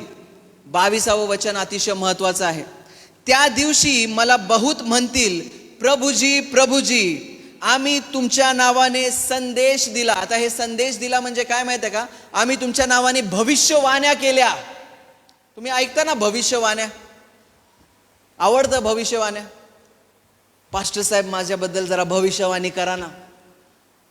मला दिसतंय की आता तुला एक खूप मोठं काहीतरी भेटणार आहे. येशूने मला काल स्वप्नात सांगितलेलं आहे. काय आहे हे? स्वार्थ. तो देखील खोटा संदेश आहे. तो देखील सांगत आहे, देव बाप मला दाखवत आहे की तुमचं सगळं काय भलं होणार आहे. म्हणजे जसं आपण काय ते हात बघायला जायचो ना अगोदर, की आम्हाला भविष्य सांगा. एक्झॅक्टली तोच प्रकार आज मंडळीमध्ये आहे. कोणीही येतं आणि भविष्य सांगतं की मला देवाने स्वप्नात दाखवलं की तुम्हाला एक देवबाप खूप मोठी मिनिस्ट्री देत आहे, सॉन्गची मिनिस्ट्री देत आहे, म्युझिकची मिनिस्ट्री देत आहे, आणि फसवलं जातं. देवबाप मला हे दाखवत आहे की तुम्ही खूप मोठे काय आहे, एक भविष्य वक्ता बनणार आहे, तुमच्यामध्ये चमत्काराचं दान देवाने दिलेलं आहे. देवबाप मला दाखवत आहे. काय आहे हे सगळं? हे सगळं स्वार्थ चालू आहे. मी कसा मोठा होईन, हा कसा मोठा होईल. आणि त्या शेवटल्या दिवशी 22 वचन, त्या दिवशी मला बहुत म्हणतील, प्रभुजी प्रभुजी, आम्ही तुमच्या नावाने संदेश दिला, म्हणजे भविष्यवाण्या दिल्या, तुमच्या नावाने भूते घालविले. येशूच्या नावाने भूते काढताना पाहिले का आपण? येशूच्या नावामध्ये हे देखील सुरू आहे. आज येशूचं नाव घेऊन हे करण्यासाठी देवाचं वचन आम्हाला परवानगी देत नाही. का? कारण आम्हाला फक्त सुवार्ता सांगण्यासाठी देवाने नियुक्त केलेलं आहे. आम्हाला सुवार्ता सांगण्यासाठी नियुक्त केलेलं आहे. जे शिष्य होते त्या शिष्यांना तो अधिकार दिला होता. येशू ख्रिस्ताने तो अधिकार दिला होता. त्या अधिकाराच्या द्वारे ते भूते काढत होते. पण ज्यावेळी हे पवित्र शास्त्र आमच्याकडे आलेलं आहे, आता आम्हाला आमची जबाबदारी काय माहिती आहे का? ही सुवार्ता सांगणं आमची जबाबदारी. ही जे माणसाची इच्छा, माणसाचं स्वार्थ, देवाची इच्छा असेल तर देवबाप त्या मनुष्याला आरोग्य देईल. देवाची इच्छा असेल तर देवबाप त्या माणसामधून भूत देखील काढेल. आम्हाला काय करायचंय? प्रार्थना करायची की देवा तुझी इच्छा तू काय कर, पूर्ण कर. आपल्याला तो अधिकार दिलेला नाहीये. आमच्यावरती कृपा झालेली आहे. इथं तो शब्द लिहिलाय का? कृपा. Let me write. इथं कृपा.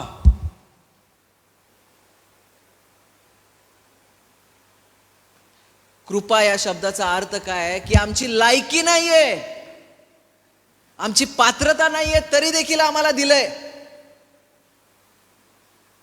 आणि आम्ही जर आम्हाला अधिकार आहे असं जर वागवून घेत आहोत तर ती कृपा नाहीये.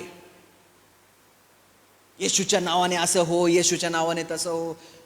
देवाच्या नावाचा बदनामी होत आहे, माहिती आहे का तुम्हाला?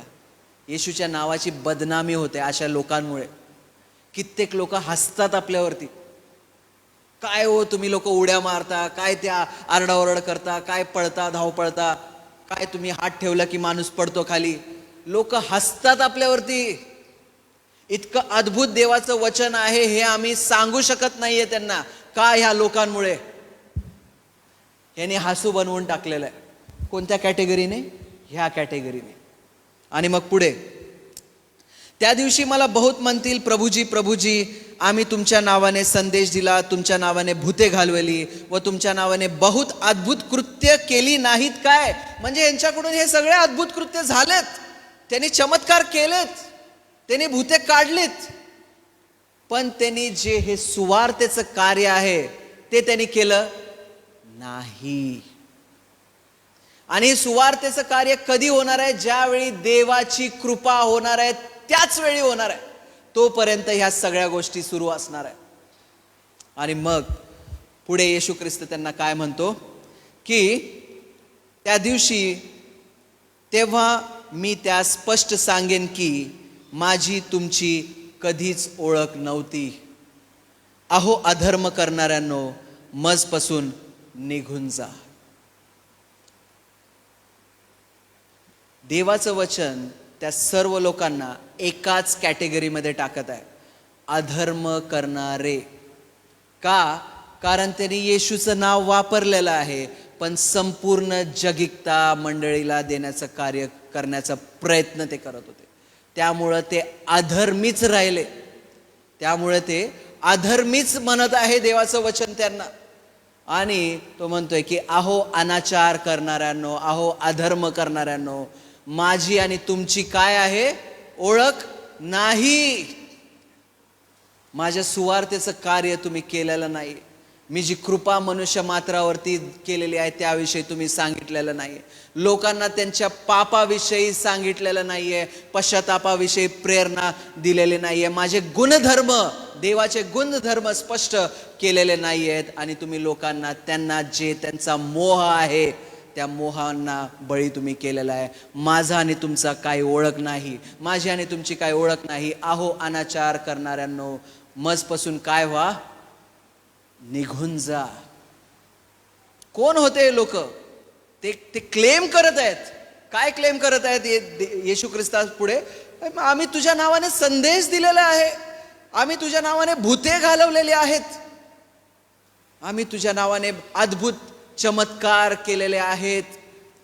त्यांनी केलेले, they are claiming in front of Jesus Christ.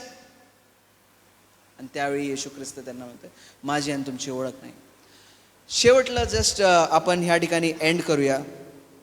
आणि आम्हाला काय रिस्पॉन्स द्यायचा आहे अशा लोकांना, तो एक वचन मी तुमच्या समोर ठेवतो आणि त्यानंतर प्रश्न उत्तर आपण घेऊ. रोमकरास 16वा अध्याय आणि 17 आणि 18 वचन आपण घेऊया. ते काय करत आहेत आणि आम्ही काय करायचं आहे त्याविषयी थोडंसं समजून घेऊया. आम्ही ह्यांना कसं पाहायचं आहे आणि ह्यांना प्रतिसाद कसा द्यायचा आहे. रोमकरास पत्र 16वा अध्याय आणि 17 आणि 18 वचन. आता बंधुजन हो, रोमकरास 16वा अध्याय 17 आणि 18.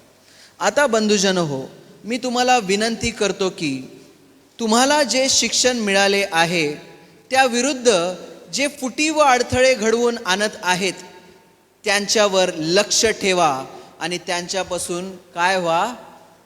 दूर व्हा. बघा, तुम्हाला चाणाक्ष बनायला देवाचं वचन सांगत आहे.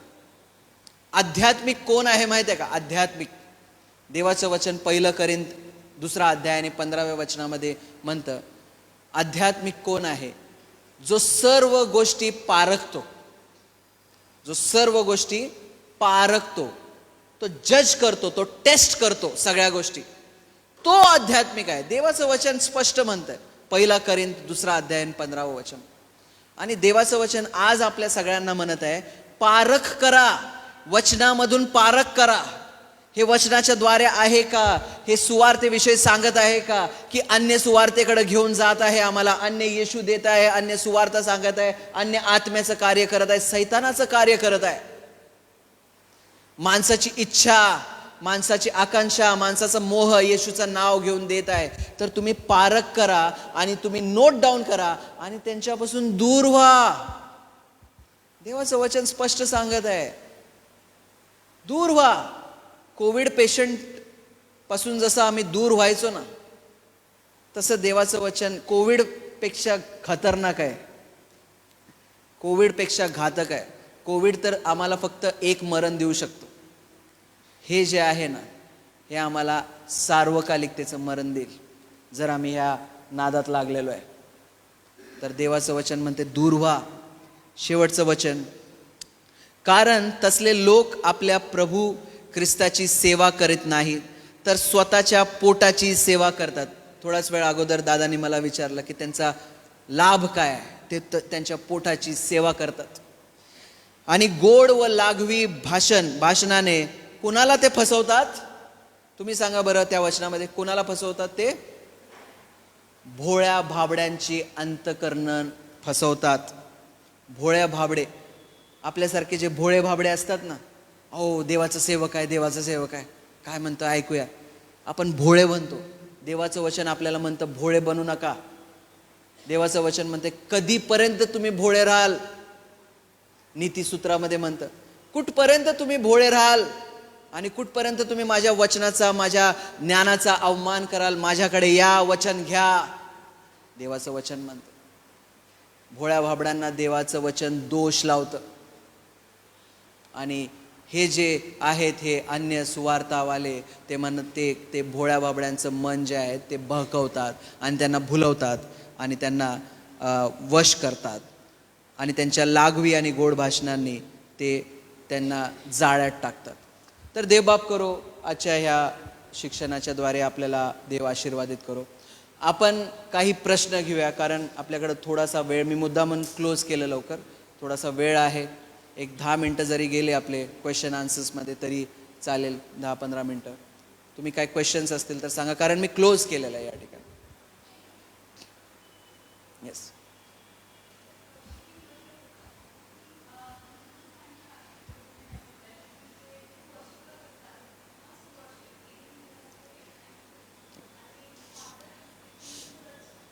बरोबर. जसं देवाचं वचन योहानाच्या 4थ्या अध्यायामध्ये म्हणतं की जे खरे उपासक आहेत ते आत्म्याने व खरेपणाने उपासना करतात. तर त्यांनी त्यांचा आत्मा जो आहे, हे जे खरेपण आहे त्या खरेपणाकडे लावलेला आहे. ओके, त्यांनी त्यांचा जो आत्मा आहे तो त्यांनी त्या खरेपणाकडे लावलेला आहे. म्हणजे खरेपण म्हणण्यापेक्षा the truth, spirit and the truth, म्हणजे त्यांचा आत्मा सत्याबरोबर एकजूट झालेला आहे. सत्याला बंद करून एकजूट नाही झालेला आहे.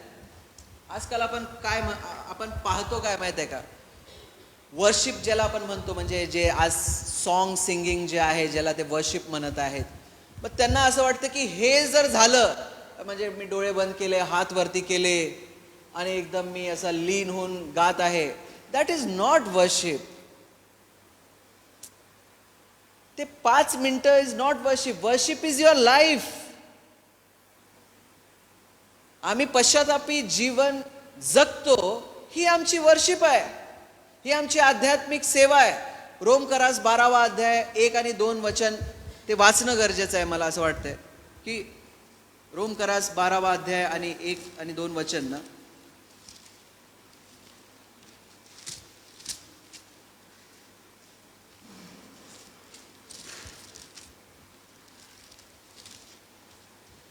यास्तव बंधुजनो, मी देवाच्या करुणांमुळे तुम्हाला विनवितो की तुम्ही आपल्या शरीरांचा जिवंत, पवित्र व देवाला प्रिय, ग्रहणीय असा यज्ञ करावा. ही तुमची आध्यात्मिक सेवा आहे.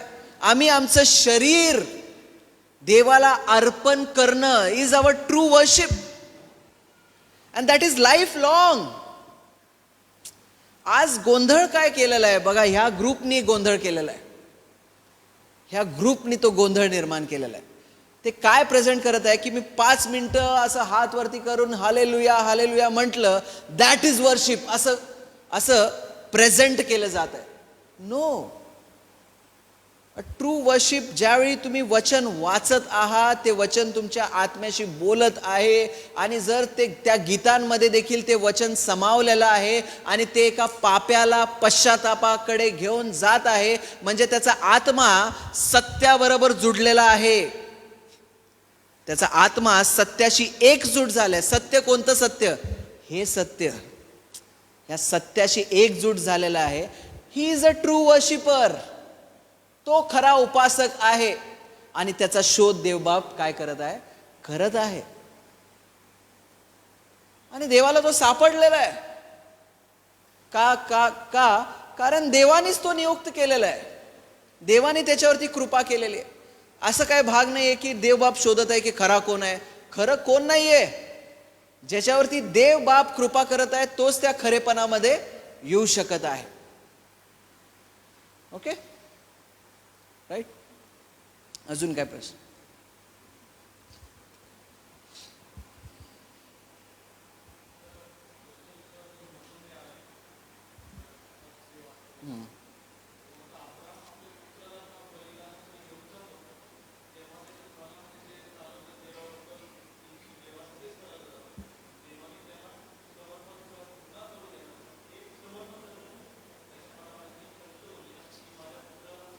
Right, exactly. आणि ही जी कृती होती, ही जी कृती जी अब्रामाने केली, त्यांचा प्रश्न असा आहे की अब्रामाने जी कृती केली की तो त्याच्या लेकराला घेऊन जात होता अर्पण देण्यासाठी, त्यावेळी त्याच्या मनामध्ये ती खंत होती. पण तो ॲक्ट जी आहे ना, त्याची ॲक्ट, त्या विश्वासाचा जो जनक त्याला म्हटलं जातं ना, बिकॉज ऑफ दिस ॲक्ट तो आपल्या विश्वासाचा जनक त्याला म्हटलं जातं. कारण तो त्याच्या लेकराला घेऊन गेलेला आहे तिथे, आणि त्याला माहीत होतं की देव बाप काहीही करू शकतो. त्याच्या विचारांपेक्षा तो देवावरती निर्भर होता, की त्याला माहीत होतं, तिथे लिहिलेलं आहे की त्याला माहीत आहे की देव बाप काहीही करू शकतो. म्हणून he was totally dependent on God. कारण त्याला माहीत आहे की देवाचं वचन आलेलं आहे की मी तुझी संतती काय करणार आहे, आकाशाच्या ताऱ्या इतकी करणार आहे. आता देवाने जर ह्या लेकराला घेतलेलं आहे तर देवबाप काहीही करू शकतो. मला जर त्यांना 100 वर्षामध्ये हे लेकरू दिलेलं आहे तर देवबाप काहीही करू शकतो. He was non. म्हणजे तो कन्सर्न त्या लेकराविषयी नव्हता, तो कन्सर्न त्या देवाच्या प्लॅन विषयी होता. बघा, अब्राम 75 इयर्स ओल्ड होता ज्यावेळी त्याला मूल झालं. त्याची कुठेही इच्छा नव्हती की त्याला लेकरू व्हावं. ॲट द एज ऑफ 75 कोणत्या माणसाची इच्छा असेल का, अरे लेकरू नाही झालं तर लेकरू झालं. त्याला देवाने ते दर्शवलं की मी तुझी संतती जी आहे ना, तिला मी आशीर्वादित करणार आहे अख्ख्या जगामध्ये. देवबाप आउट ऑफ द ब्लू येतोय आणि देवबाप त्याला म्हणतोय तुझी संतती मी आशीर्वादित करणार आहे, तुझ्या संततीला मग धन्य कर. त्यानं कधी मागितलेलं नव्हतं हे गोष्ट. आपल्या सगळ्यांबरोबर पण तसंच झालेलं आहे. आम्ही ही सुवार्ता मागितली नव्हती, आम्ही आपल्या पापांमध्ये एकदम बिझी होतो. देव बाप आला आणि देवाने ही सुवार्ता आम्हाला दिली. देव बाप अब्रामावरती ग्रेशियस झाला, त्याने कृपा केली.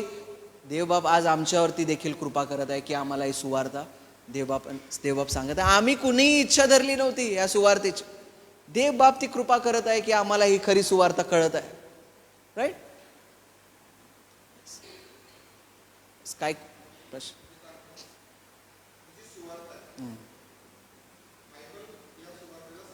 येस.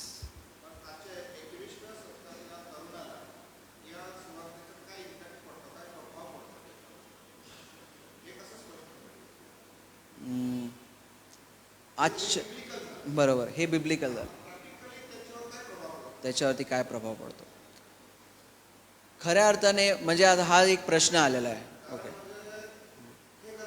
बरोबर. राईट.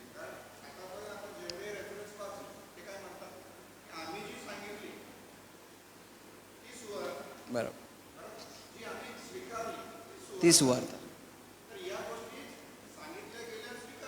बरोबर, एक्झॅक्टली. एक इफेक्ट सगळ्यात मोठा जो आपल्या सगळ्यांना दिसतोय ना, की सध्या हा जो एक ग्रुप आहे, या ग्रुपमध्ये जर ते अडकलेले आहेत, जर तरुण या ग्रुपमध्ये अडकलेला आहे आणि ज्यावेळी त्याला खरी सुवार्ता समजते त्यावेळी तो ह्या गोष्टीबद्दल आहे ना, जसं ते वचन म्हणालं की मी बाबा आता इथून पुढे ह्या सर्व गोष्टींपासून दूर राहणार आणि मी वचनाला समर्पित होणार. त्याचा ट्रॅक जो आहे, आज आपण तरुण पाहतो की ते तरुण जे आहेत ना, मोस्टली इथं अडकलेले आहेत. तरुण वर्ग जो आहे तो मोस्टली इथं अडकलेला आपण पाहतो. ज्यावेळी त्याला खरी सुवार्ता समजते तो त्याचा ट्रॅक चेंज होतो आणि तो म्हणतो नाही नाही नाही, वधस्तंभाचा ख्रिस्त. प्रेषित पौल देखील म्हणतो दुसऱ्यामध्ये, आम्ही ज्यावेळी तुमच्याकडे आलो त्यावेळी वधस्तंभाचा ख्रिस्त याशिवाय दुसरा संदेश तुम्हाला सांगावा असं आम्ही काही जमेस धरू केलेलं नाही. मग त्यालाही समजतं की नाही, द क्राइस्ट क्रुसिफाईड हाच संदेश जो आहे, हेच मला आता इथून पुढं जगायचं आहे आणि ह्या गोष्टीचा मला नकार करायचा आहे, कारण मला परत एकदा दैहिकतेकडं मी घेऊन चाललेलो. हा एक ट्रॅक आपल्याला त्याच्या जीवनामध्ये दिसेल आणि त्याचं पवित्रीकरण जे आहे इट्स प्रोग्रेसिव्ह आहे. देवबाप त्याला पवित्रीकरणामध्ये चालवेल, ते एक प्रोग्रेसिव्ह असणार आहे. हां, तुम्हाला काय वाटतं? आपण ऐक राईट, बरोबर.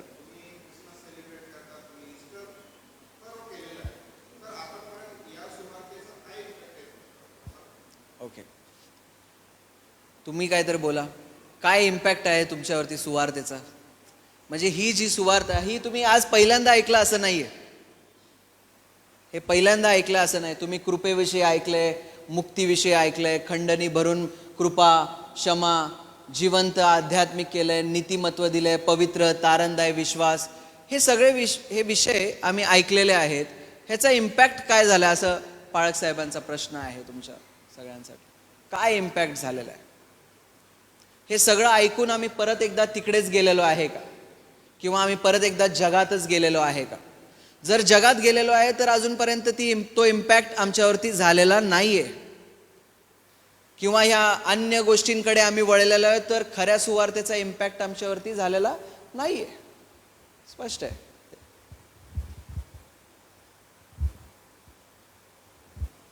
तुम्ही काय विचारू शकता किंवा तुम्ही तुमचा व्ह्यू सांगू शकता.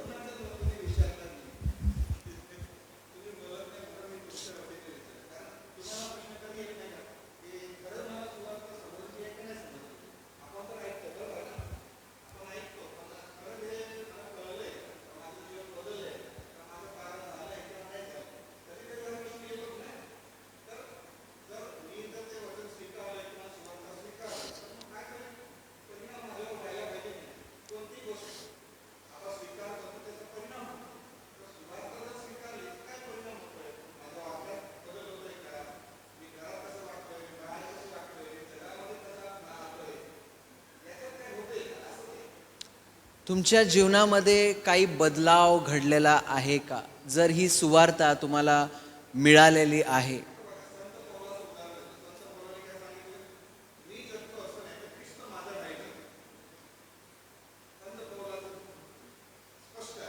क्लिअर आहे.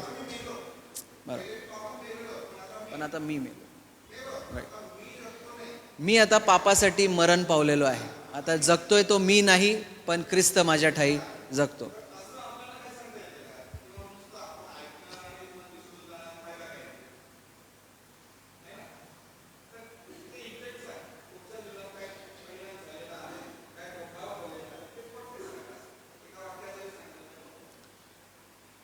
ते सांगू शकताय किंवा तुम्हाला काही तर तुमच्या मनामध्ये काही व्यथा येत आहे तेही सांगा. येस, हां.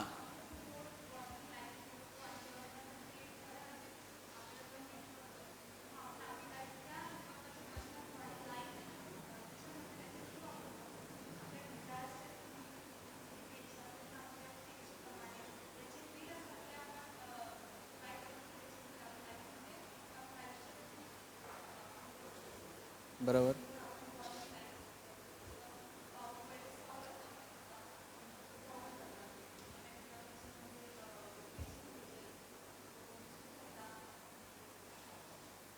मग क्वेश्चन अच्छा, त्यांचं म्हणणं आहे की जीवन बदलतं आणि पवित्रीकरणामध्ये आम्ही चालायला लागतो. या ज्या सगळ्या गोष्टी आहेत, जसं सौल होता तसा मग तो पाऊल झाला, वचनाची सेवा तो करू लागला, तशा पद्धतीने ताई सांगत आहे आपल्याला की तसं होतं.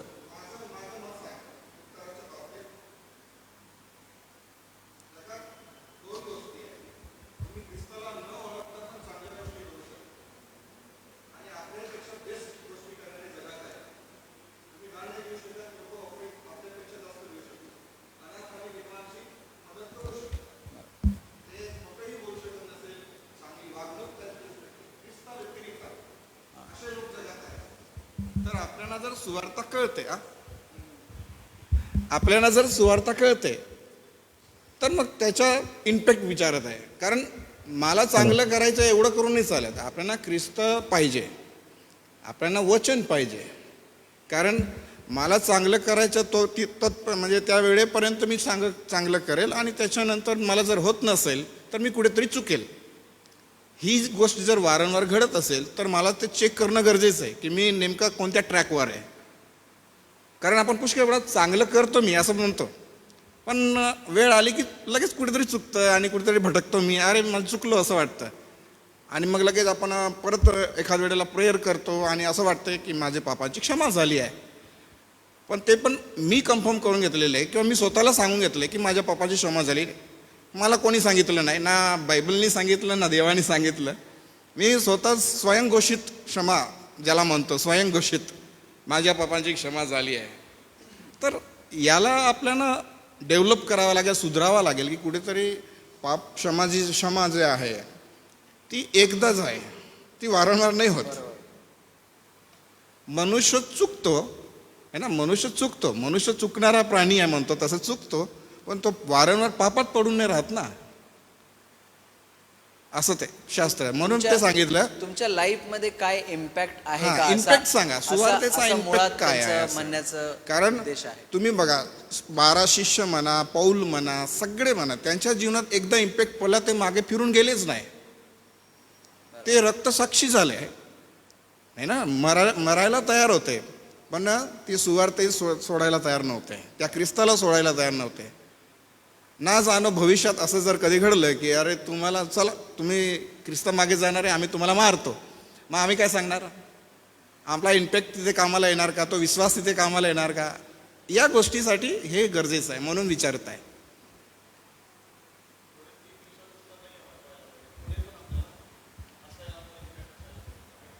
अच्छा, एक्झॅक्टली. म्हणजे ह्यांचं म्हणणं आहे, दादांचं म्हणणं आहे की ह्या 3 दिवसामध्ये जो काही इम्पॅक्ट, म्हणजे आत्ताच्या पुरता तो इम्पॅक्ट नसावा, पण इथं जे काही आम्ही शिकलो त्याचा इम्पॅक्ट आमच्या जीवनावरती व्हावा. आम्ही परत एकदा आमचा मार्ग बदलून पवित्र शास्त्राकडे आम्ही जावं आणि आम्ही पवित्र शास्त्राच्या अधीनतेमध्ये ते जीवन आणावं. हा इम्पॅक्ट आमचा इथून पुढं होणं अपेक्षित आहे. किंवा जसं सर म्हणत आहेत की काय इम्पॅक्ट झालेला आहे आजपर्यंत,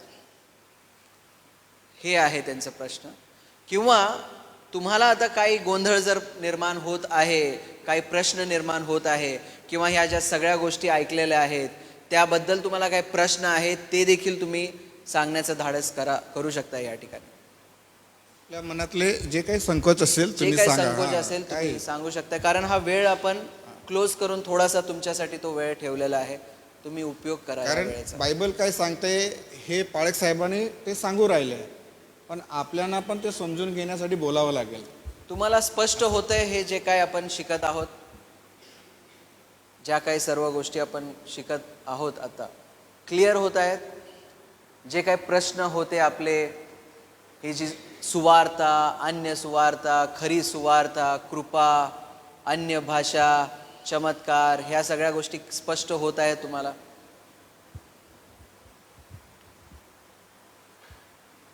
पिन ड्रॉप सायलेंट होऊन डायरेक्ट.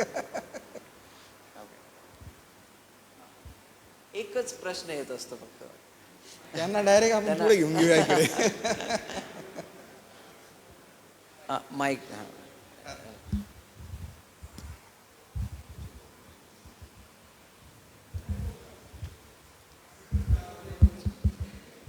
सर, पाऊलनी म्हटलं आहे की मी टंग्समध्ये तुमच्यानी जास्त प्रे करतो. एका कोरिंथियन्सच्या चर्चमध्ये तो गेला होता, मग तो म्हणतो तुम्ही म्हणजे हे जे करतात, जे एकमेकांना जे ॲक्टिंग करून दाखवतात की मला तुझ्या जास्त मी टंग्समध्ये प्रे करतो, मला येतं तुला येतं का नाही असं करून.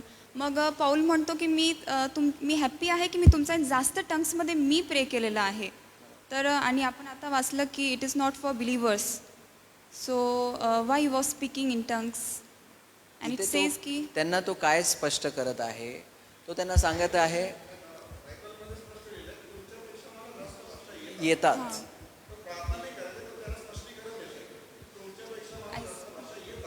म्हणजे तो म्हणत आहे त्यांना की तुम्ही खूप प्रौढी मिरवायला लागलाय की आम्हाला येतं, तर मी तुम्हाला सांगतो तुमच्यापेक्षा जास्त मला येतं. ही इज ट्राईंग टू सार्कॅस्टिकली आहे ना, तो या गोष्टी बोलत आहे, तुमच्यापेक्षा जास्त येतं मला.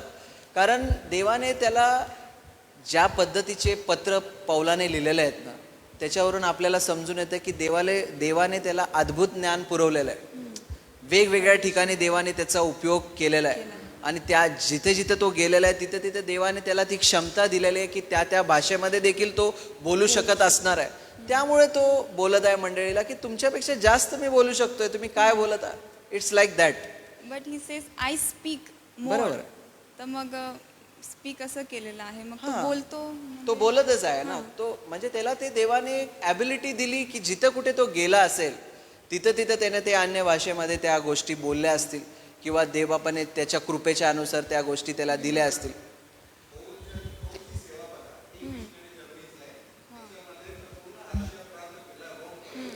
मॅसेडोनिया.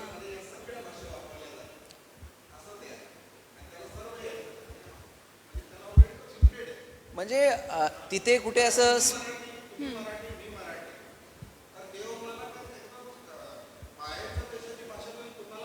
नाही. हो. आपल्याला गरज नाही. नाही.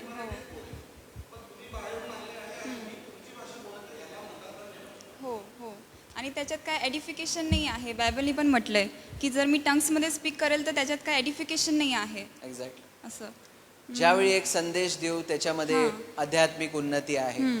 जर मी जी आपली लोकल लँग्वेज आहे त्याच्यात बोललं तर त्याच्यात त्याच्याने उन्नती देवाचा आहे. गौरव हां. होईल. एक्झॅक्टली. पण सर हे टंग्स ही एक हेवनली लँग्वेज आहे ना. मी तुम्हाला तेच सांगितलं ना थोडा वेळ अगोदर की आजकाल असं ते बोललं जातं की हे हेवनली लँग्वेज आहे, एंजलिक लँग्वेज आहे आणि मग ती सैतानाला समजत नाही आहे. तर हेवन जे आहे सैतानाला समजत नाही आणि मग ती डायरेक्ट देवाबरोबरचं काहीतरी कॉन्व्हर्स. हो, तिथं स्टार्ट झालं.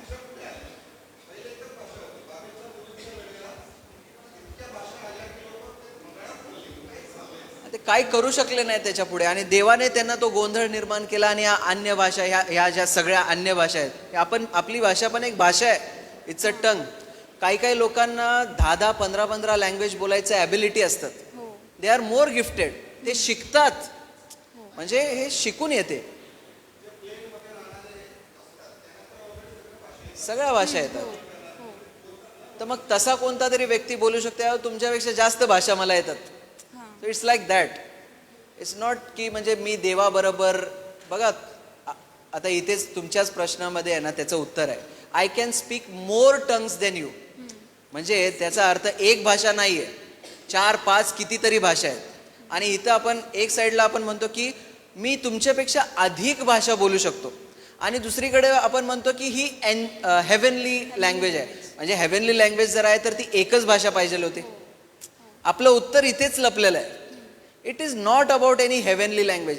It is a language about this world, जे ह्या जगामध्ये. कारण पौल म्हणतो ना की तुमच्यापेक्षा जास्त मी अन्य भाषा बोलतो. मी 1 काय 2 काय 10-12 भाषा बोलतो.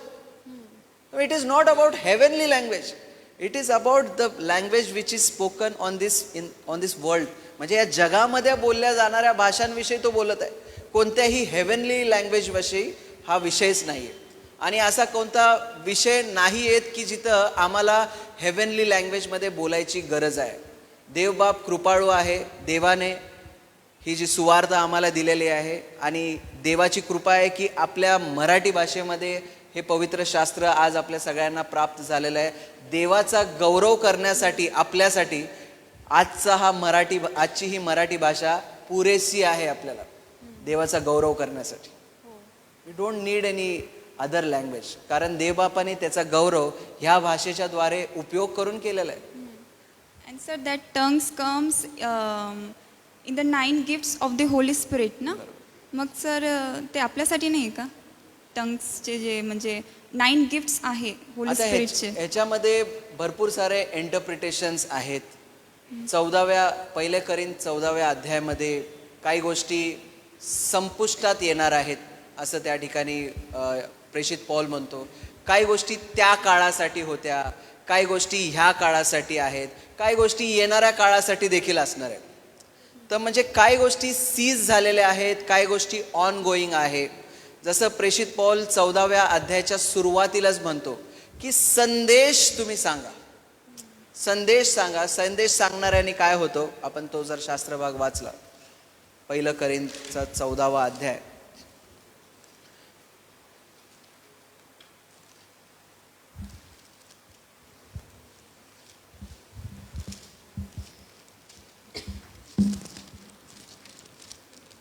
प्रीती हे तुमचे ध्येय असू द्या, तरी आध्यात्मिक दानांची आणि विशेष करून तुम्हास संदेश सांगता यावा अशी प्रबळ इच्छा करा. म्हणजे प्रेषित पौल म्हणत आहे, तो हा जो 14वा अध्याय आहे ना, त्या 14वा अध्यायाला तो टंग्स आणि संदेश सांगणं ह्या दोन्हीच्या कंपॅरिझनमध्ये तो कंपेअर करत आहे. तो काय करत आहे? कंपेअर करत आहे टंग्स आणि संदेश सांगणं. आणि त्या दोन्हीमध्ये तो वेटेज जास्त कोणाला देत आहे माहिती आहे का? तुम्ही सर्वजण संदेश सांगणारे व्हा. तो म्हणत आहे की तुम्ही संदेश सांगणारे व्हा. कारण हे तो स्पष्ट करत आहे की टंग्समुळे तुम्ही काय करत आहात? स्वतःची बढाई करून घेत आहात. तुम्ही हे दाखवत आहेत की बघा मी कशा पद्धतीने देवाबरोबर बोलत आहे आणि मी स्वतःचीच प्रशंसा करून घेत आहे. 4थं वचन पहा बरं. 4थ्या वचनामध्ये भाषा बोलणारा स्वतःचीच उन्नती करतो. He saying you know negative manner. तो म्हणत आहे की इथं स्वतःच्या उन्नतीविषयी नाहीये, मंडळीच्या संदर्भात ह्या सर्व गोष्टी आहे. आणि पवित्र आध्यात्मिक दान जे आहेत हे मंडळीच्या उन्नतीसाठी देण्यात आलेले आहेत. आणि स्वतःची उन्नती ज्यावेळी प्रेषित पौल म्हणत आहे, he is talking in a negative sense. तो म्हणत आहे की तो स्वतःचीच उन्नती करत आहे. आणि इथं आध्यात्मिक दान कशासाठी देण्यात आलेलं आहे? मंडळीची उन्नती करण्यासाठी देण्यात आले. तर मग जेव्हा कधी ही स्पिरिच्युअल गिफ्ट्स येतात ना, ती मंडळीच्या आध्यात्मिक उन्नतीसाठी येतात. आणि आजच्या ह्या दिवसांमध्ये पवित्र शास्त्र ज्यावेळी आपल्या सगळ्यांच्या समोर सादर आहे, हे पवित्र शास्त्र, पवित्र आत्मा आपल्या सगळ्यांना काय करत आहे माहिती आहे का? आत्मिक गिफ्ट आहेत ना, these are spiritual gift given by Holy spirit.